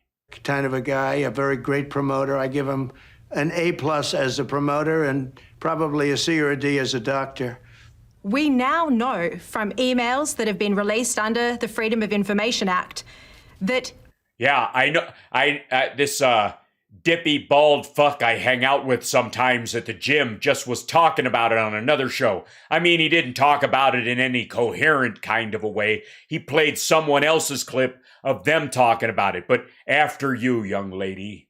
He was getting his advice from the likes of Peter Daszak, a Wuhan... Peter, we call him Peter Ballsack. Fuck that guy. ...collaborator. At the same time, he was telling you that this was a natural virus, while at the same time, behind the scenes in emails, he was having discussions about whether this might have been genetically manipulated. Wait a minute, those emails say it might have been, or that it was? Because what Bongino's inferring is that it absolutely is, and this is final fucking confident proof. Come on, lady, you're screwing with my dream here. Does that shock you? Well, he was dealing with them, certainly, and my thing was a little bit different. I just wanted to stop it. Whether it developed one way or the other, I just wanted to stop it. But it's important to know where it came from. Agreed.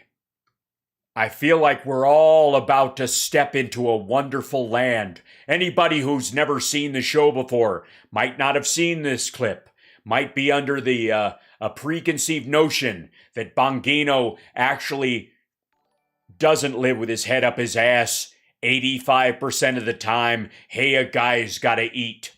Extremely important to know how it developed. Fauci was dealing with them, and I guess they were even making payments for certain kinds of research. And I ended that too. I stopped that. When we found out about that, he was doing that during the... Well, actually, you found out about security payments, which is just like locks on the doors and guards and bureaucracy to make sure shit doesn't get out. And you cut those funds, didn't you? We're about to find out. Oh, enjoy. Sit back. Go ahead. Obama years. And when I found out about it, I said, can you imagine that the United States is making payments to a Chinese lab? So just that on its face didn't make sense, but I stopped that. The Obama administration did hit pause on gain-of-function research, though, and that was lifted under your watch. Why did you allow... Ouch. That's gotta sting, motherfucker. That's a hard one. That's rough. That's a pain in the ass.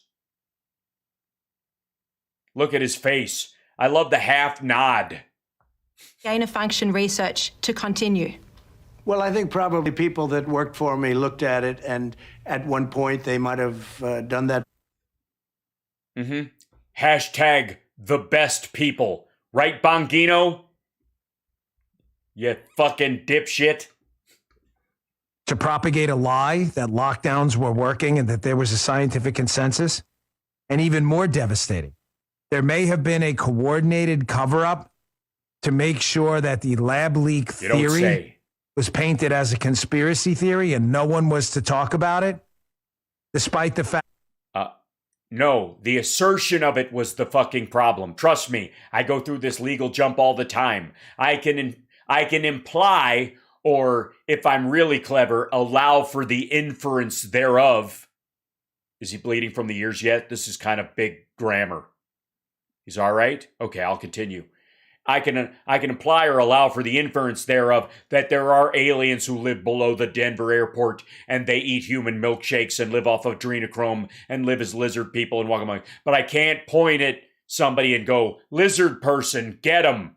It gets a little legally murky, asshole. And it appears right now to be the most viable theory. And Grim, I left it at that. It goes on for 14 minutes if you'd like to look at the whole thing. Yeah, we're capable of watching someone else's video with actual information in it on our own. But thanks for the tee up. I appreciate the ball cradle. But even more important at the end, it's not just that there was a cover-up to hide the potential of a lab leak theory, folks. It's that the cover-up may allow and provide cover for another lab leak of a potentially more devastating virus later. Has anybody thought this through in the Fauci? Yeah, nobody is going to buy China's story about shit in the future. What are you talking?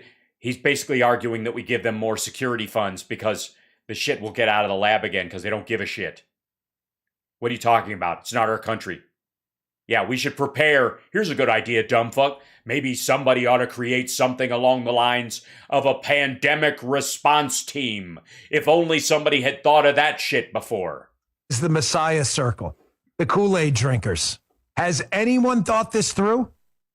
That China now knows if a virus leaks from the lab, that the U.S. government will cover it up for them using people like useful idiots like Fauci and Collins. Has anyone thought? Well, not anymore. I mean, that only happened when Trump was president. We didn't have that problem with H1N1, did we? This is a one-off. Fish stinks from the head. I think we solved the problem. Congratulations. This through. I'm going to have Dr. Stephen Quay along with the great James O'Keefe. That should be some interview on our Monday show. We're going to do something different on the Monday show. We're going to do 2 big interviews. Very exciting. I can't wait to hear it. I'm sure they've never had someone ask dumb questions to them before. They'll enjoy it. It'll make them feel smart for the first time in their lives. Dr. Stephen Quay, who knows all about this, and James O'Keefe on our Monday show. Inventor of the Quaalude. Miss that. I'm going to ask him exactly that question. Folks, I am not exaggerating when I tell you. Smart? Oh, yeah.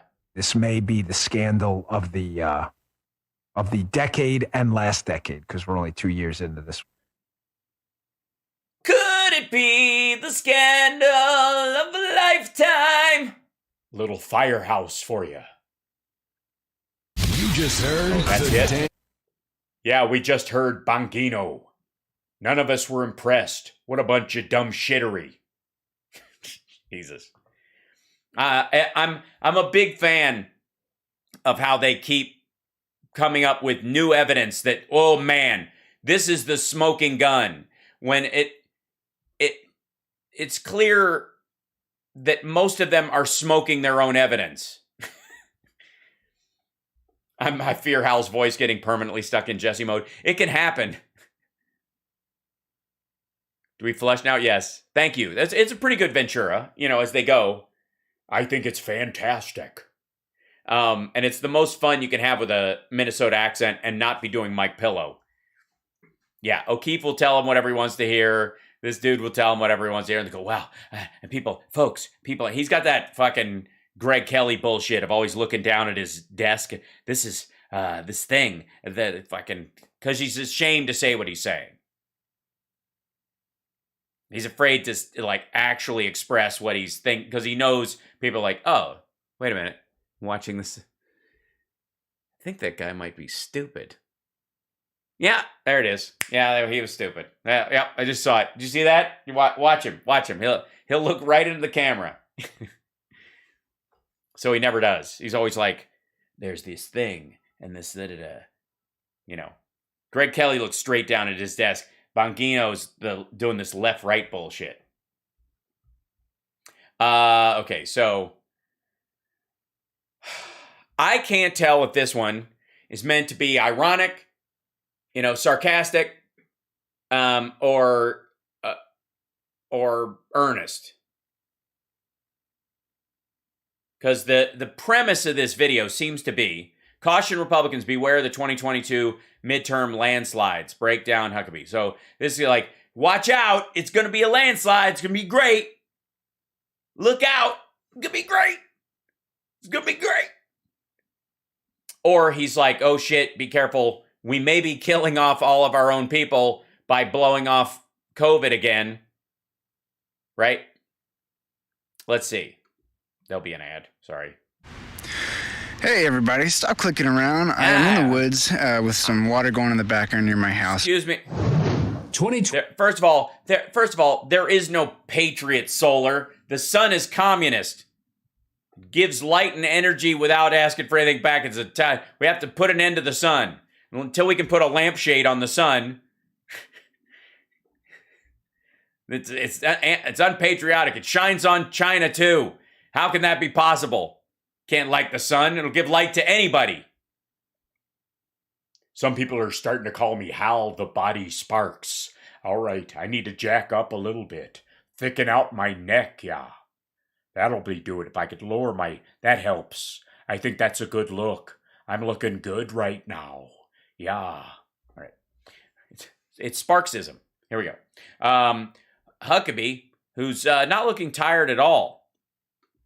Two Republican hopefuls settle into the race. More Harv evidence of big tech bias is put on. Harv evidence. Harv evidence.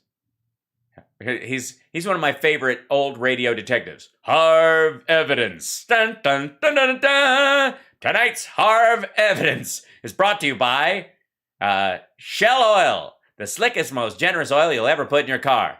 You don't want your engine grinding up to a... oh, shit. Hold on. Ladies and gentlemen, tonight's broadcast is brought to you by Shell Oil. Harv evidence. Dun, dun, dun. All right. Tonight's episode. Viagra, I never met ya. Right. Play.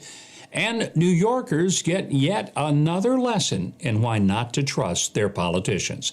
That's coming up on The Breakdown. The Senate. And that's exactly the kind of music that Huckabee likes to get down to. That's why he personally chose that as his stinger music. Bam. Field seems to be set for 2022 with announcements from the last Republican holdouts, Senators John Thune of South Dakota and Ron Johnson of Wisconsin. They both have said they're running for re-election. Said others? Authors? Said others. Oh, God. He's reading, and it's not going very well. 5 Republicans are retiring, but they're all from solid red states. Thune is as well. Now, Democrats think they might be able to win Wisconsin, and they're already attacking Johnson for breaking his promise not to run for a third term. But and by the way, he also spent the 4th of July in Russia and thinks we shouldn't vaccinate the populace and doesn't generally give a shit about the people of Wisconsin at all. That any alternative would be a Democrat. Thanks, Kevin. That might not be a winning message this year. Also, it's kind of hard to swallow that line of attack about someone wanting a third term when we currently have the oldest Senate in U.S. history. And the oldest serving senator, Democrat Dianne Feinstein, is 88 years old. Yeah, that's up to California. See, Dianne Feinstein, when she got that job, she didn't lie to California and said she was only going to do 2 terms. She just ran for Senate and ran for Senate again. She just kept getting reelected. Ron Johnson lied to the Wisconsin voters. That's how he first got a toehold in there, knowing that once you're an incumbent, who gives a shit? You can just stay in there. You don't have to actually keep your promises that no one made you make. Been in office for 30 years.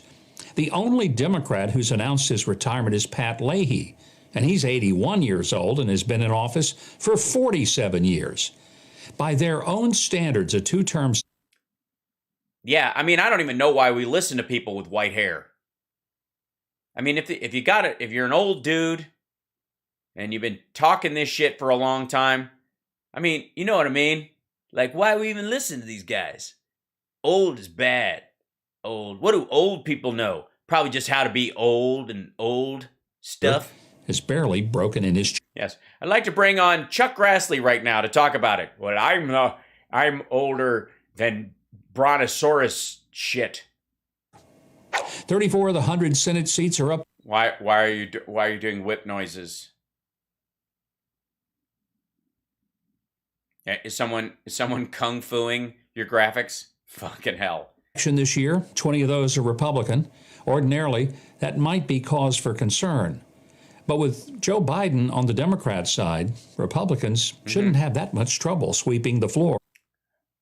Yeah, no, it doesn't bother you that the Fox News poll puts him 3% higher than Trump ever was at what's arguably one of the lowest points in his trend, because it's going to trend upwards. Sorry to tell you that, because you fuckers are the ones who want to use year-over-year inflation. So if you don't recognize the downturn the year before and you over-recognize the spike, the next year, even if it goes up normally, it's going to look like it's down from the percentage change from the year before. All right, never mind.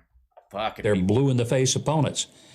That said, it's important to note that a major reason that Republican prospects look so hopeful in 2022 and 2024 is not so much because their messaging has been particularly potent, but because the Democrats' messaging has been so very bad. Neither side is connecting with the public en masse particularly well, but Democrats are actively... Yeah, yeah, you're right, dude. Masks will still be an issue next summer. enraging the public right now. That's why Republicans will likely win in 2022. But good advice, Mike. Yes, Republicans, if you're listening to Mike Huckabee and to the sound of my voice, please run on masks, yes or no, next summer during the post-primary section. Yeah, go for it. Swing for the fences. Keep bringing up masks in November of this year. It'll be a winning issue. You'll just hang in there. Republicans don't do something to connect with the public at large, like cracking down on big tech, for example. Another red wave in 2024 will be a lot less certain. On the subject of big tech, Fox News... I'm seeing. Republicans have to attack Facebook, otherwise they'll never be able to get advertising paid for in rubles like they did in 2016. And because they didn't have that, Trump lost, but a bunch of other Republicans won. Fucking hell. Reports that according to Federal Election Commission records... All right, oh my God, another... What are you playing, Fruit Ninja? The fuck is this? 94% of donations, 94% from the top employees of Google, which, by the way, owns YouTube, all of those go to Democrats, as do 99% of donations from Twitter employees. That's no... That's weird. So the biggest companies, the most successful companies, the biggest money-making companies in this entire sector give most of their money to Democrats, even if the idea is the Democrats supposedly run on raising their taxes. So Republicans suck so bad that giant corporations that make shit tons of money and I guess believe in a lot of individual exceptionalism because, learn to code, buddy.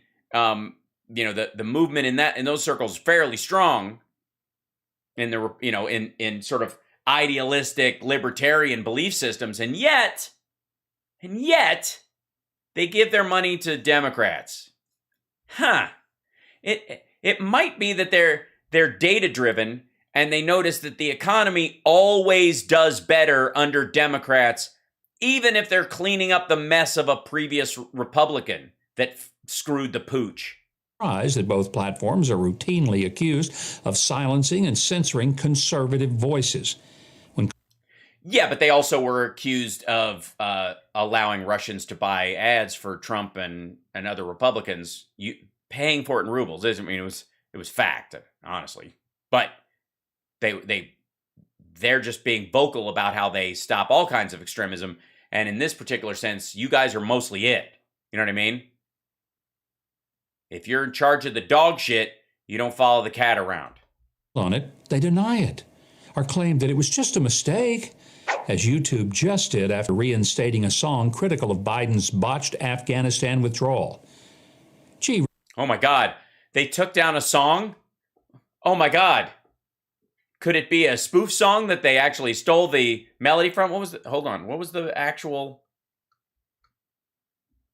A music video produced by famed singer John Ondrazik, titled Blood on My Hands, went viral this week after being removed and then reinstated on YouTube. The video, which used real-world footage depicting atrocities by the Taliban and the U.S. withdrawal from Afghanistan, reportedly flagged as having violated YouTube's graphic content policy. Oh, so it was his fault? He was the suicide bomber? He wrote a song Afghanistan withdrawal. Gee, remember when songs criticizing the government were considered classics of the 1960s? Yeah, asshole, if you read the article you just posted, they didn't pull it down because of the content of the song or the lyrics. It's because of footage of people being blown to smithereens, fucko. I can remember when conservatives didn't want more sex and violence on the internet. Remember that? Kids might see this. Right? No? They didn't take the fucking song down, dummy. Don't cite a fucking article and then expect us not to check it out. Jesus Christ. When all your mistakes point in one direction, they're clearly intentional mistakes. Well, no, that's not true. You keep making the same mistakes over and over again. Choice of graphics, your set, wardrobe, aftershave, hair salon, all of it. You make multiple mistakes in the same direction, but you're not doing it on purpose. You don't know any better. YouTube claimed that the video's images might be offensive to some audiences. Yeah, the images, just images? It's just images. What were the images of? They are. Mostly Biden campaign aides, I would imagine. Oh, yeah? Oh, that's right. I'm sorry. Good point. Huckabee gets a boner when he sees people blown to pieces. Still, even with the growing likelihood of a Republican takeover of Congress, many GOP voters are discouraged that Republican Congress members publicly complain about big tech leftist censorship, but they won't change any laws to stop it or make them legally accountable. But there might just be another way to force Silicon Valley to end its biased business practices. Charles Glasser. What? How about this? Convince them that your ideas are better? I'm fucking around. No, just threaten them probably, right? Explained on Instapundit how people who have been harmed by big tech censorship might be able to get around their Section 230 immunity and sue. By the way. Yeah, that sounds, it's the American way. It really is. I'm glad that Huckabee's trying to get us back to the original, direction of America before we got lost our way, and became litigious assholes. They should have lost that immunity long ago for their blatant violation of the requirement not to act as editors of content. Well, no, because they have to moderate content, and that qualifies. They must.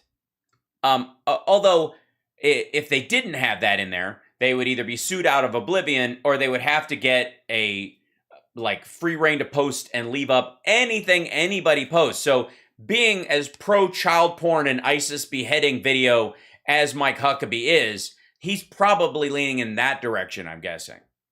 Because without Section 230, they either can't exist, they just have to be wiped out entirely, because nobody could, nobody could allow people to post stuff if they were on the hook from it. So it'd either be a paid service and the TOS would be brutal. You'd have to, every post would need an approval process by another individual, enjoy Twitter or Facebook that way. Or, and this is more the direction he wants because, freedom, they just let you post whatever. Nobody's allowed to take anything down. So Huckabee could have all the beheading videos and child porn he could want.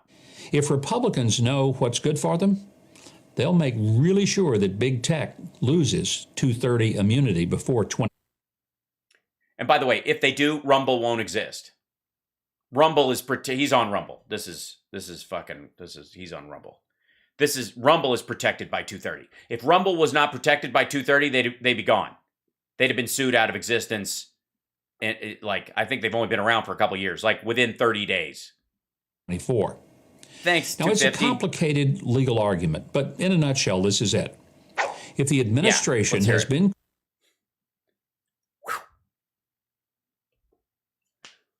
The article mentions in passing the Supreme Court rulings that have held that private entities may not engage in suppression of speech at the behest of government, as it has the same effect as direct government censorship. Although, I don't think the shareholders have standing to sue on anything but the thinnest of corporate governance rules. Let me explain how this may open the floodgates and create accountability for big tech censorship. We know that as private actors, a debatable proposition, but let's accept it for a moment. Private actors, you mean private companies, private corporations? They all are. He's making an argument that Twitter, Facebook, and these things are now public utilities, and these assholes don't even think public utilities should be free, so I don't know what the fuck that argument is about. Big tech, TM, cannot be held liable for violating First Amendment rights, but there have been notable cases where the media worked so hand in hand with government in violating constitutional rights, they were considered government agents for the purposes of 42 U.S. Code 1983, which allowed a private right of action for the violation of established constitutional rights when the private entity is acting under color of law. No, it isn't. They weren't taking... this one falls under why you can't post ISIS beheading videos and child porn, which is very upsetting to Instapundit, clearly, and incredibly upsetting to Mike, child porn beheading video fan Huckabee. Because there's really no other argument for why. And by the way, we've looked at the Getter TOS. We've looked at the Parler TOS. We've determined that both sites are POS. And it shouldn't surprise anybody that, they operate under 230 and operate under the protections of 230 to protect them from being sued by ISIS for violating their free speech or some shit, which in theory could happen if you get rid of 230 as well, because they want this to stand as an absolute right, and they also want the government to force private entities to carry public channels for either, I guess, government employees, specifically the president, but also any individual that they deem important. So, Huckabee gets automatic, verified status on any site that starts, posts whatever the fuck he wants, all the child porn and beheading videos he could stand, and they can't do anything about it. Including with these companies to silence users they disagree with, which it seems... Yes, they for the record, Twitter and Facebook do have big disagreements with people who behead people or exploit children sexually. I know Huckabee doesn't, but that's his cross to bear. Pretty obvious that they are.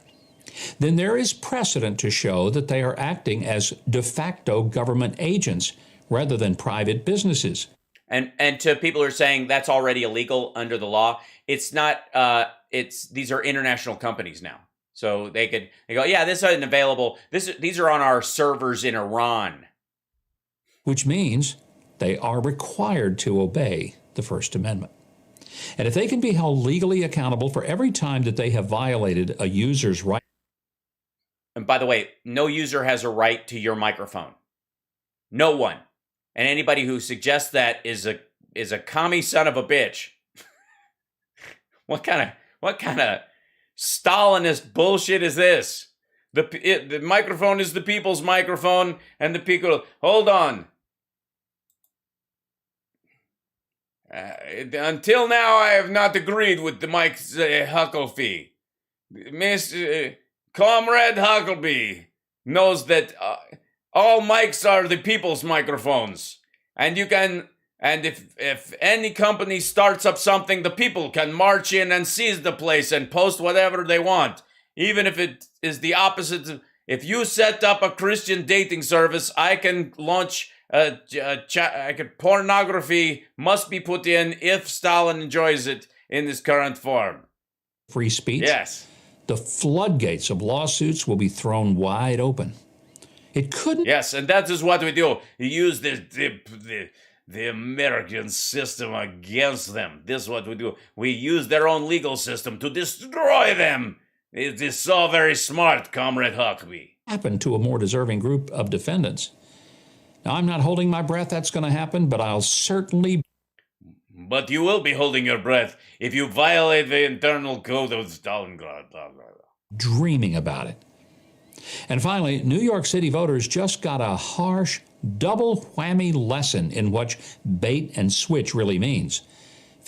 I've always wanted to go to New York ever since I saw the great Robin Williams in Moscow on the Hudson. What a wonderful man. Sorely missed. We love this fellow.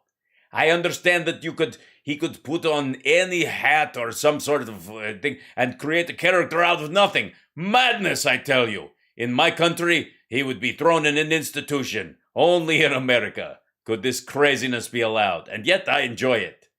I'm not going to lie. I once spanked it to Miss Doubtfire. I like a woman with some meat on her bones, even when that meat is padding.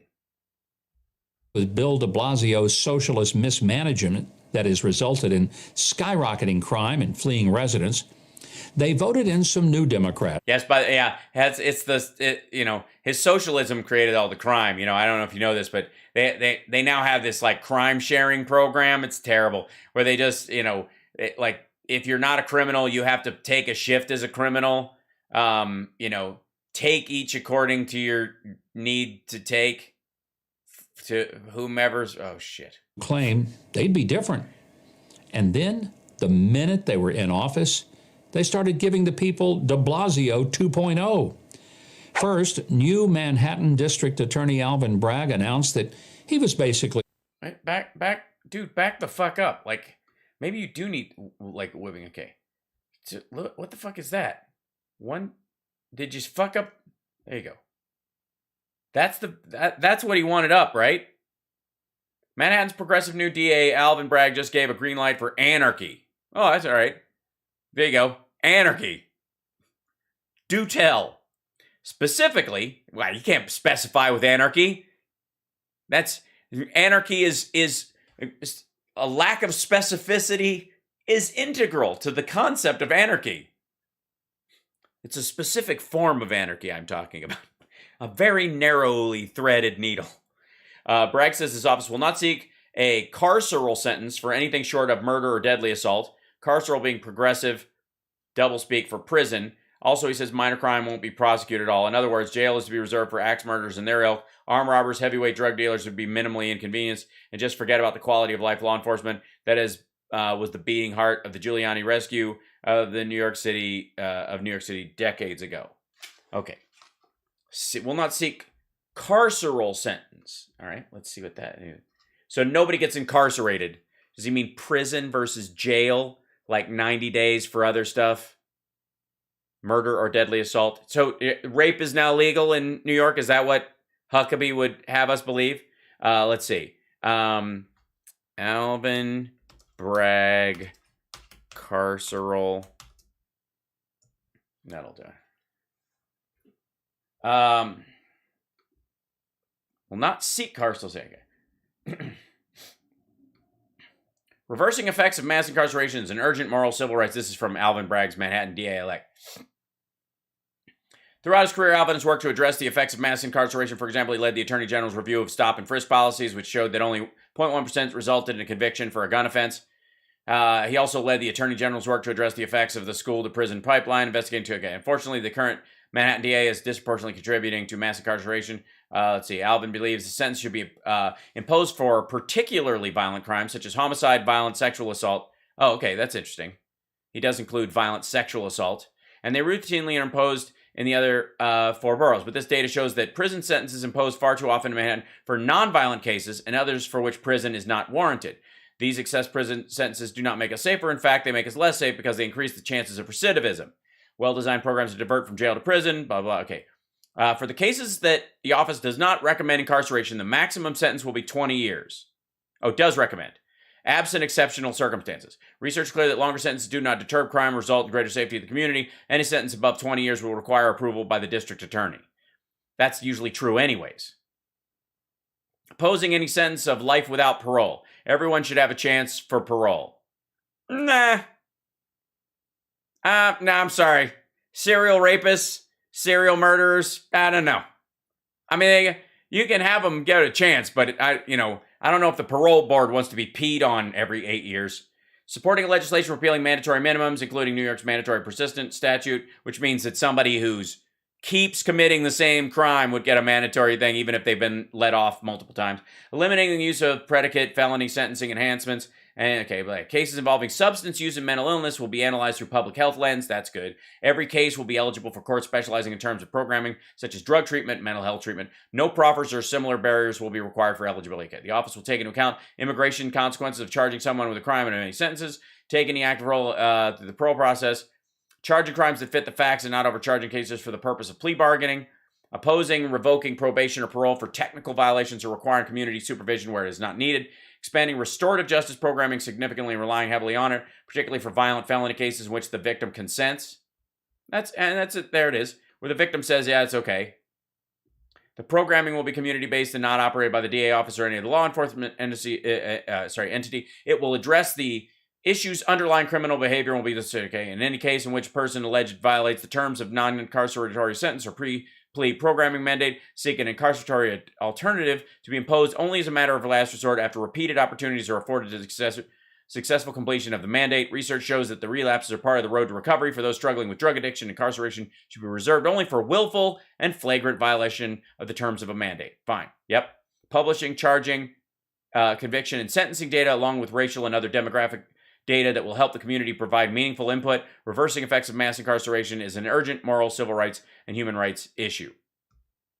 By the way, certain criminals are going to run to New York if they get caught under this because the state will protect them from basically being charged harsher in another place if this is where he wants to go. But I think this is in reference. This is January 4th. When did he? I don't know when he put this out. There's no date on this. But in general, yeah. Yeah, this isn't as shocking. New York Post, same thing. Manhattan DA to stop seeking prison sentences in slew of criminal cases. Manhattan's new DA orders prosecutors to stop seeking prison sentences for hordes of criminals and to downgrade felony charges, including armed robberies and drug dealing. No, I'm guessing an armed robbery is a violent act. Senate office will not see a carceral sentence except with homicides and a handful of other things, including domestic violence, felonies, some sex crimes, and public corruption. So politicians that ever pulled a gun on somebody can go to jail, but if you pull a gun on somebody, maybe not. That's what they're insinuating from this. The rule will be expected only in This rule may be accepted only in extraordinary circumstances based on a holistic analysis of the fact, criminal history, victims' input. The memo reads, assistant district attorneys must also now keep in mind the impacts of incarceration, including whether it really does increase public safety, potential future barriers to convicts involving housing and employment, financial costs of prison, and racial disparities about who gets time. Like this guy. He's not going to jail. He's had a rough night.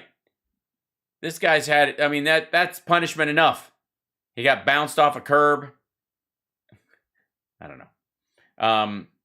Following instructions, reduce charges filed by cops and armed robbers who use guns or other deadly weapons to stick up stores and other businesses will be prosecuted only for petty larceny, misdemeanor, provided no victims were seriously injured and there's no genuine risk of physical harm to anyone. Meaning the gun was fake, meaning they didn't shoot anybody, meaning that they've never had a history of any other violence. There's like 3 people that will be affected by this. Armed robbery, a Class B felony, would typically be punishable with 25 years in prison, while petty larceny subjects the 364 days in jail. Again, jail, not prison, for a year. And they're like, yeah, next time use a real gun and you'll go to prison. Okay, this is all manageable. Convicted criminals caught with weapons or other guns will have those felony charges downgraded to misdemeanors unless they're also charged with a more serious offense, like using it. Criminal possession of a weapon in the third degree, a Class D felony, is punishable up to 7 years behind bars. Yeah, they're jacking up and filling all these things. They're just going to throw the guy in jail for a year. He'll get 6 months if he's caught with one. That's what they're talking about, instead of filling up the prisons. Burglars who steal from residential storage areas, parts of homes that aren't accessible to a living area, and businesses located in mixed-use buildings will be prosecuted for low-level Class D felony that only covers break-ins instead of more serious crimes because there's nobody there. Those more serious crimes, B and C felonies, would be punishable up to 25, 15 years of prison, respectively, which is a waste of fucking time. They're thieves. Save those jail cells for murderers and rapists. Drug dealers believed to be acting as a low-level agent of the seller will be prosecuted for misdemeanor. Yeah. So the low-level guys are going to get misdemeanor possession. Also, suspected dealers will only be prosecuted on felony charges if they're accused of more serious crimes or actually caught in the act of selling drugs, which is when most of the shit goes down if you're catching a big dealer anyways. These are distinctions without a difference. For fuck's sake. That felony would mean facing up to 7 years behind bars. Yes, and still stands. Dude. So, anyways, this is what he's saying. I don't know why he zips by to this other one real quick. District Attorney Alvin Bragg announced that he was basically decriminalizing every crime short of murder. And now, new Mayor Eric Adams announced... Well, no, Mayor, murder, sexual assault of any kind, any act of violence or selling drugs, or basically any layered offense. Any single offense is going to, that's nonviolent, is going to get a look-see. But if you're stacking a couple of things, if you have illegal gun possession and you've been involved in an altercation and you're drunk and disorderly, you're going to get a year in fucking jail instead of 7 years in prison. And they're going to try and work you back out and make sure and have somebody follow you around. And gun would be a major revocation, but weed wouldn't. Fucking hell. He will not oppose a controversial new plan that will allow up to 1 million non-citizens to vote in local elections after just 30 days. Yeah, local elections. So fucking what? These are people with work visas who are there all the time. It's goddamn New York. And he has no right to fight it. Residency. Ironically, some of the critics are from the left, and they claim it will further dilute the voting power of black residents. While some smaller blue cities let non-citizens vote in municipal elections, San Francisco is the only major city that does, and that's just for school board elections. New York's move would be a major change in eroding election standards. Supporters say it's legal because it only applies to local elections, but it is already facing a lawsuit that claims it violates the New York State Constitution. All right, well then maybe it does. Even more reason why he wouldn't interfere with it, because it's going through the courts. Nancy Pelosi once said that in New York, a glass of water could get elected if it had a D by its name on the ballot. Maybe it's time for New Yorkers to stop voting for Democrat glasses of water and realize that what they're really doing is drinking the Kool-Aid. Well, if you want to stay clear... Oh, God. Boring. Is this what Huckabee's show is always like? Son of a bitch. I feel like we all have, Santa needs an intervention. Ugh, God. All right, one last thing. I know I'm late, but I know you're weary. I know your plans don't include me. So, Dinesh, laws that permit cheating are just as much voter suppression as laws that bar individuals from voting. Well, first of all, permit cheating is no laws permit cheating. And laws that bar individuals from voting are unconstitutional. So we're off to a great start. And but in case you don't know, this is Dinesh D'Souza and his lovely wife Debbie, and we mistakenly believed that she was the sensible one, and she might veer him away from his more sort of racist and xenophobic tendencies. No, she creeped the shit out of all of us. Totally. I recognized that I was being positively sexist, and that I was assuming that because she was a woman, she would be somewhat more reasonable. No. I'm here with my better half, the boss, the producer. Beta male. I'm sorry, but isn't that the case they're always making? Like when Obama was talking about, Michelle in glowing terms. And they're like, oh, this is pathetic. Be a man, right? Oh, God. We're here to talk about more on Biden and what the sorry, he's not a moron. You are, but go ahead. Democrats please. are really up to. Did you say more on Biden or moron Biden? They worked that out beforehand. That's actually, I am a punster without even knowing it. Oops. Okay, I heard moron. What do you think about this speech that he gives, where we have to fight the Jim Crow of the 21st century? Yeah. The Democrats are. Well, yeah, obviously not. That's ridiculous. The usual tricks. Yes, they are. They definitely are. And it is Tell really, us, Debbie.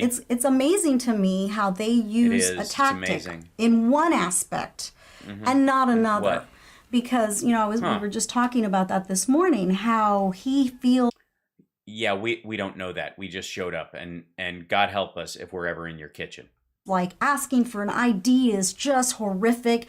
Not to mention, it's not biblical if you're in line and you don't get water or bread. However, that same logic doesn't apply to going to a restaurant and the restaurant asking for a vaccination card, does it? Yeah, but voting isn't contagious, dum-dum. I mean, this is amazing. Like the logic here is hysterical, but the premise is that basically voting is an infectious disease. They're basically the same. That they're not going to feed you. Well, how unchristian-like. Muriel. Well, no, it's kind of Christian to not. I mean, unless Christ shows up and heals everybody, they just don't want people to come in and kill their staff by giving them a communicable disease. Hauser, the mayor of D.C., just said, listen, everybody in D.C., you need your vaccine card and you need a valid photo ID. Okay, there you go. That's racist. Yeah. If they say it's racist to do one thing, it's racist to do another thing.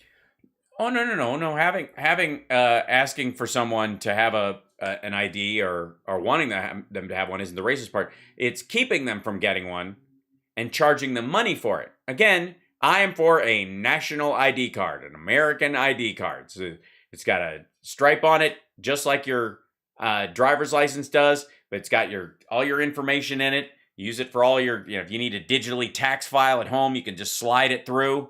Use that card. Shit. Yeah, most of us have a thumbprint somewhere. Pop that in there too. And then you could do so much shit from home. Good stuff. But they won't do that because mark of the beast. Right. And so the point is that it's supposedly voter suppression to require an ID. But it's, is it? No. It's voter suppression to deny people an ID unless they pay for it. So it becomes a poll tax. Is it suppressing blacks from flying on airplanes to ask for them for ID at the airport or the bank? Yeah, you don't have a constitutional right to fly on an airplane. You don't have a constitutional right to drive a car. You have to pass a test to drive a car. A private company. There are no nationalized airlines, fucko. I know you're the ones who keep calling us socialists, but that's what you're clamoring for. You have to have an ID to fly on a plane because it's a private entity. It only applies to something that can easily be manipulated, if you get my drift. Wink, wink. I can't say. No, I don't understand. Because everything, they do this shit with buy a gun. Well, owning a gun, you don't need an ID, or you don't even have to show an ID to go, is that your gun? You have a reasonable thing. I'm not violating a crime. You have to prove that first on my own property or what have you. But selling something and using credit or debit or something to do that and needing an ID to do that, that's a private exchange that has nothing. You could, if you want to go pay cash in a fucking field for most things, guns are a bad example, but most other things, you can do it. You don't need an ID.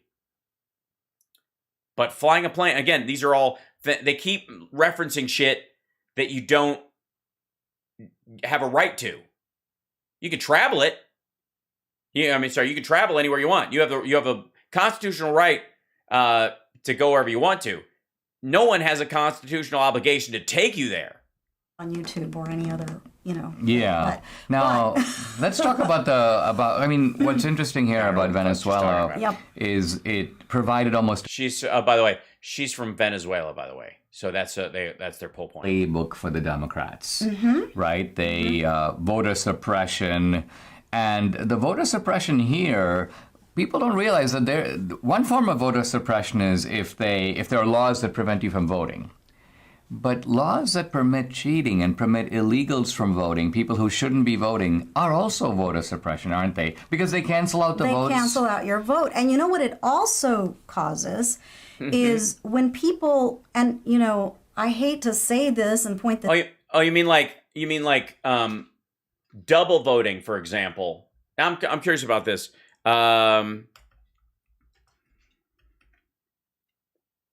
Whoops, sorry, 1 second.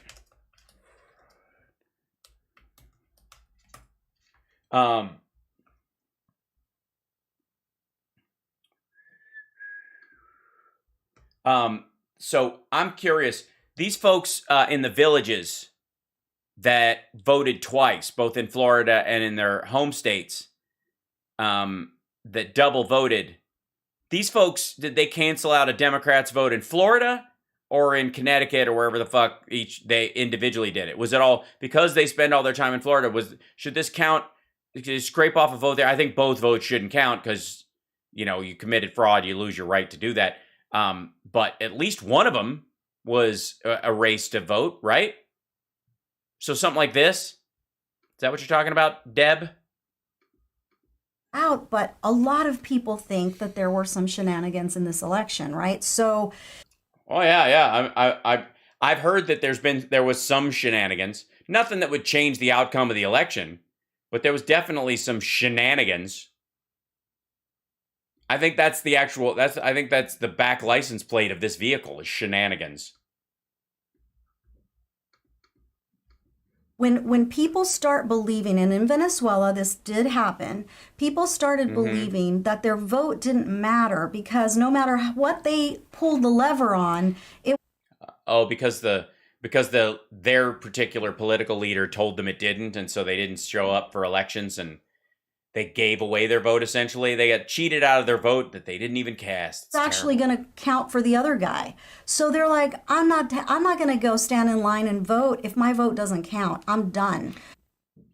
Yeah, welcome to the Trump 2022 get out the vote plan. I mean, we know that's some of exactly that your happened problem in Georgia in the in the election runoff in January. Right. But I fucking hell. That's exactly what they're talking about. Trump talked people out of voting. They lost Georgia partly because they were going to lose because the vote trend has been going that way. But the other reason is because a bunch of Trump voters, the maggots, stayed home because Trump told them not to trust the election, and he's still doing it, and he's not going to stop doing it. You think he's going to bitch even like the loudest he's going to bitch this year will be in October of next, or in late September. Were discouraged and they felt like my vote's not going to matter. And that is voter suppression because their vote is. Yeah, then Trump is guilty of voter suppression. Go clean up your own shit. They feel like their vote doesn't count. They're being disenfranchised. Right? I don't give a fuck how they feel. Fuck your feelings, right? Isn't it? Facts don't care about your feelings. Oh my God. Right-wing talking point. Hashtag fuck your feelings, right? Isn't that what these assholes were talking about for the last 4 years?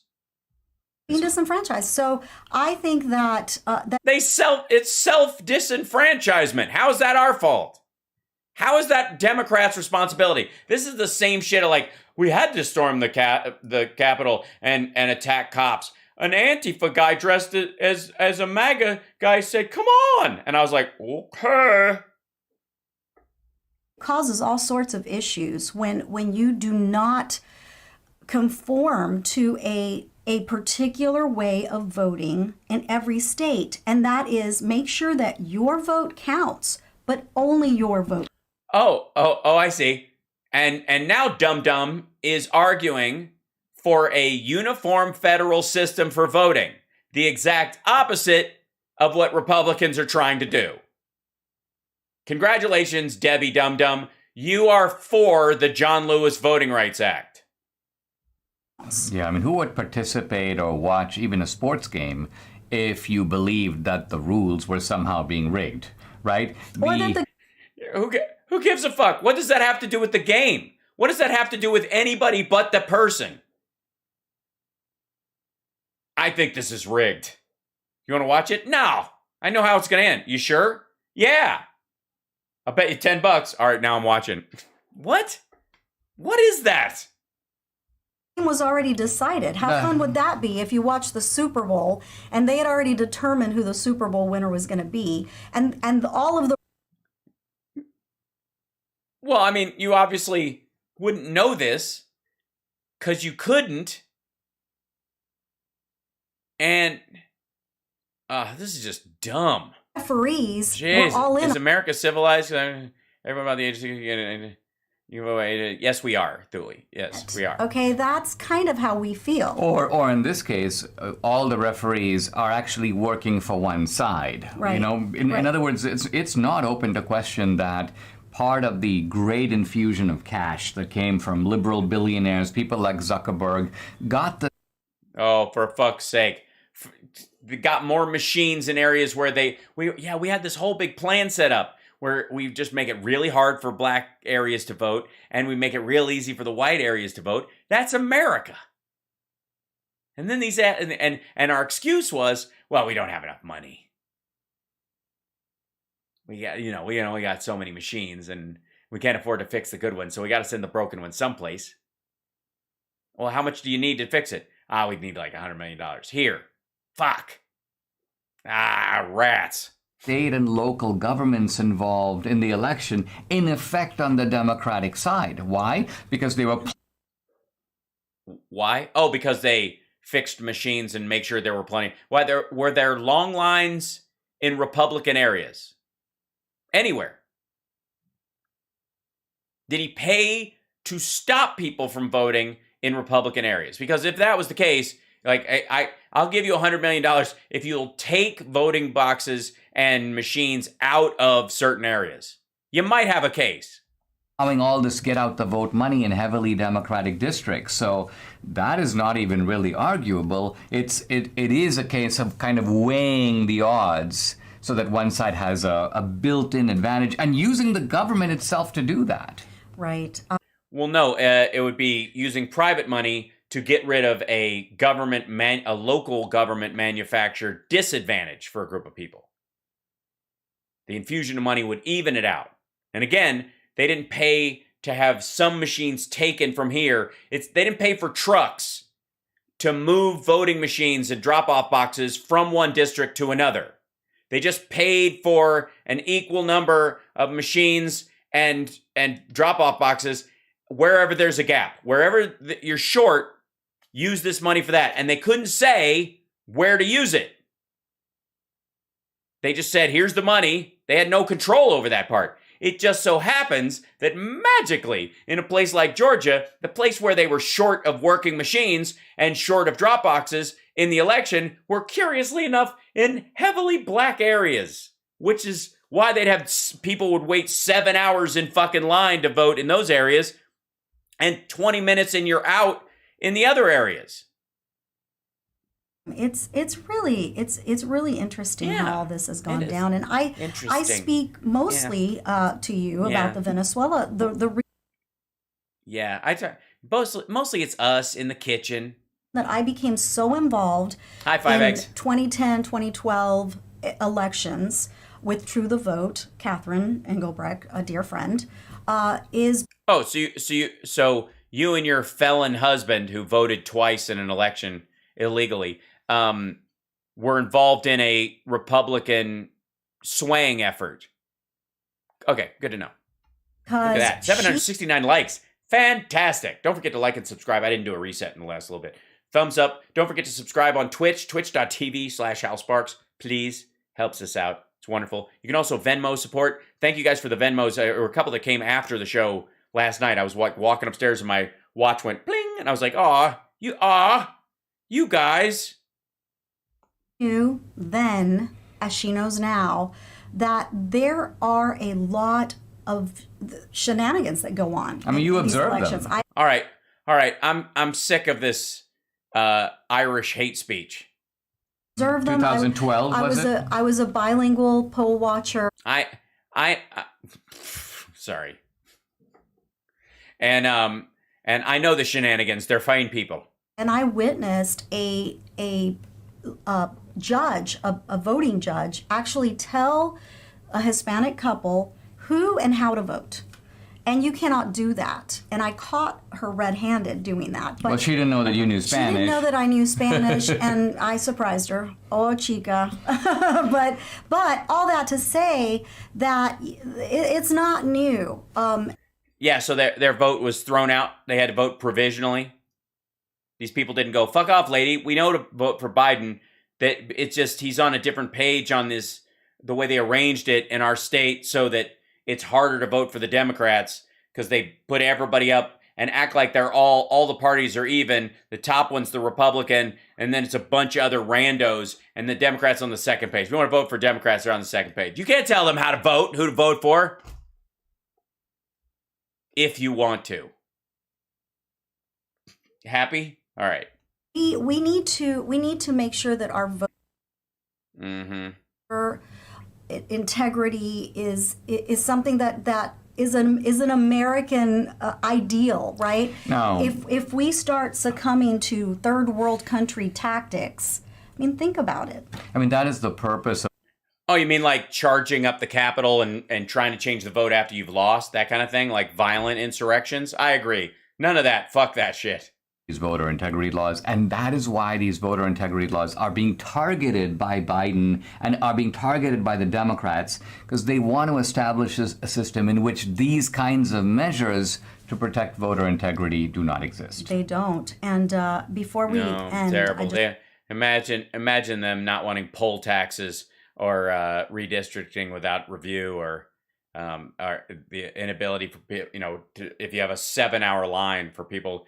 To not be handed water by the way, by poll workers, not by campaigners. A speedy recovery. She is unfortunately has COVID, and so sending my prayers to mommy.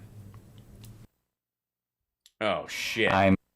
Really? That's you're gonna bail out the end of this stuff with the fact that her mother has COVID?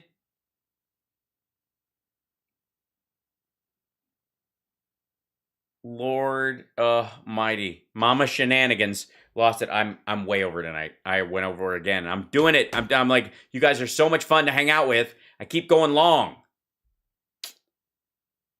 I'm trying to keep this at 2 hours and it's just not working. It's very tough because it's really fun to hang out with you guys.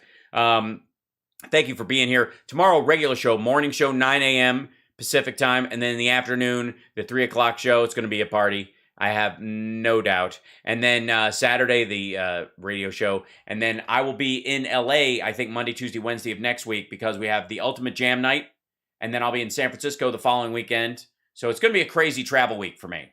I think I'm going to come back Wednesday night after Nerd Halen rehearsal to Vegas and then fly to San Francisco on Thursday or something. It's going to be cool for Cocoa Puffs. But you guys, if you can be a little flexible with me for show times next week, I think I'll be able to.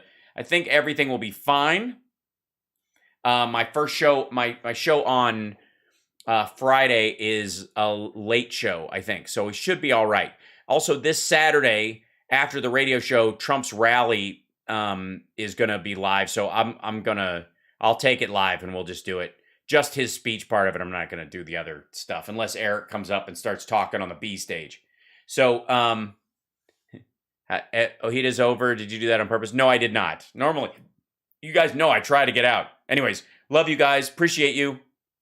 Big hug, CSL.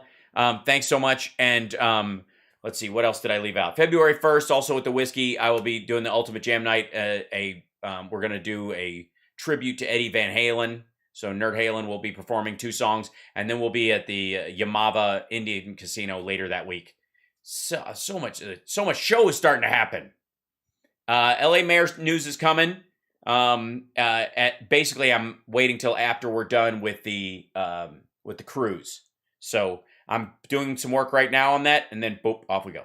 Anyways, much love. See you later. Take care of yourself and take care of somebody else. And I will see you guys tomorrow morning for the morning show. Like and subscribe. Give a thumbs up. Support the show in any way you can. And if you can't, and it's just not possible, then please just enjoy the show and know that you're going to be all right. It's going to be all right. See you tomorrow.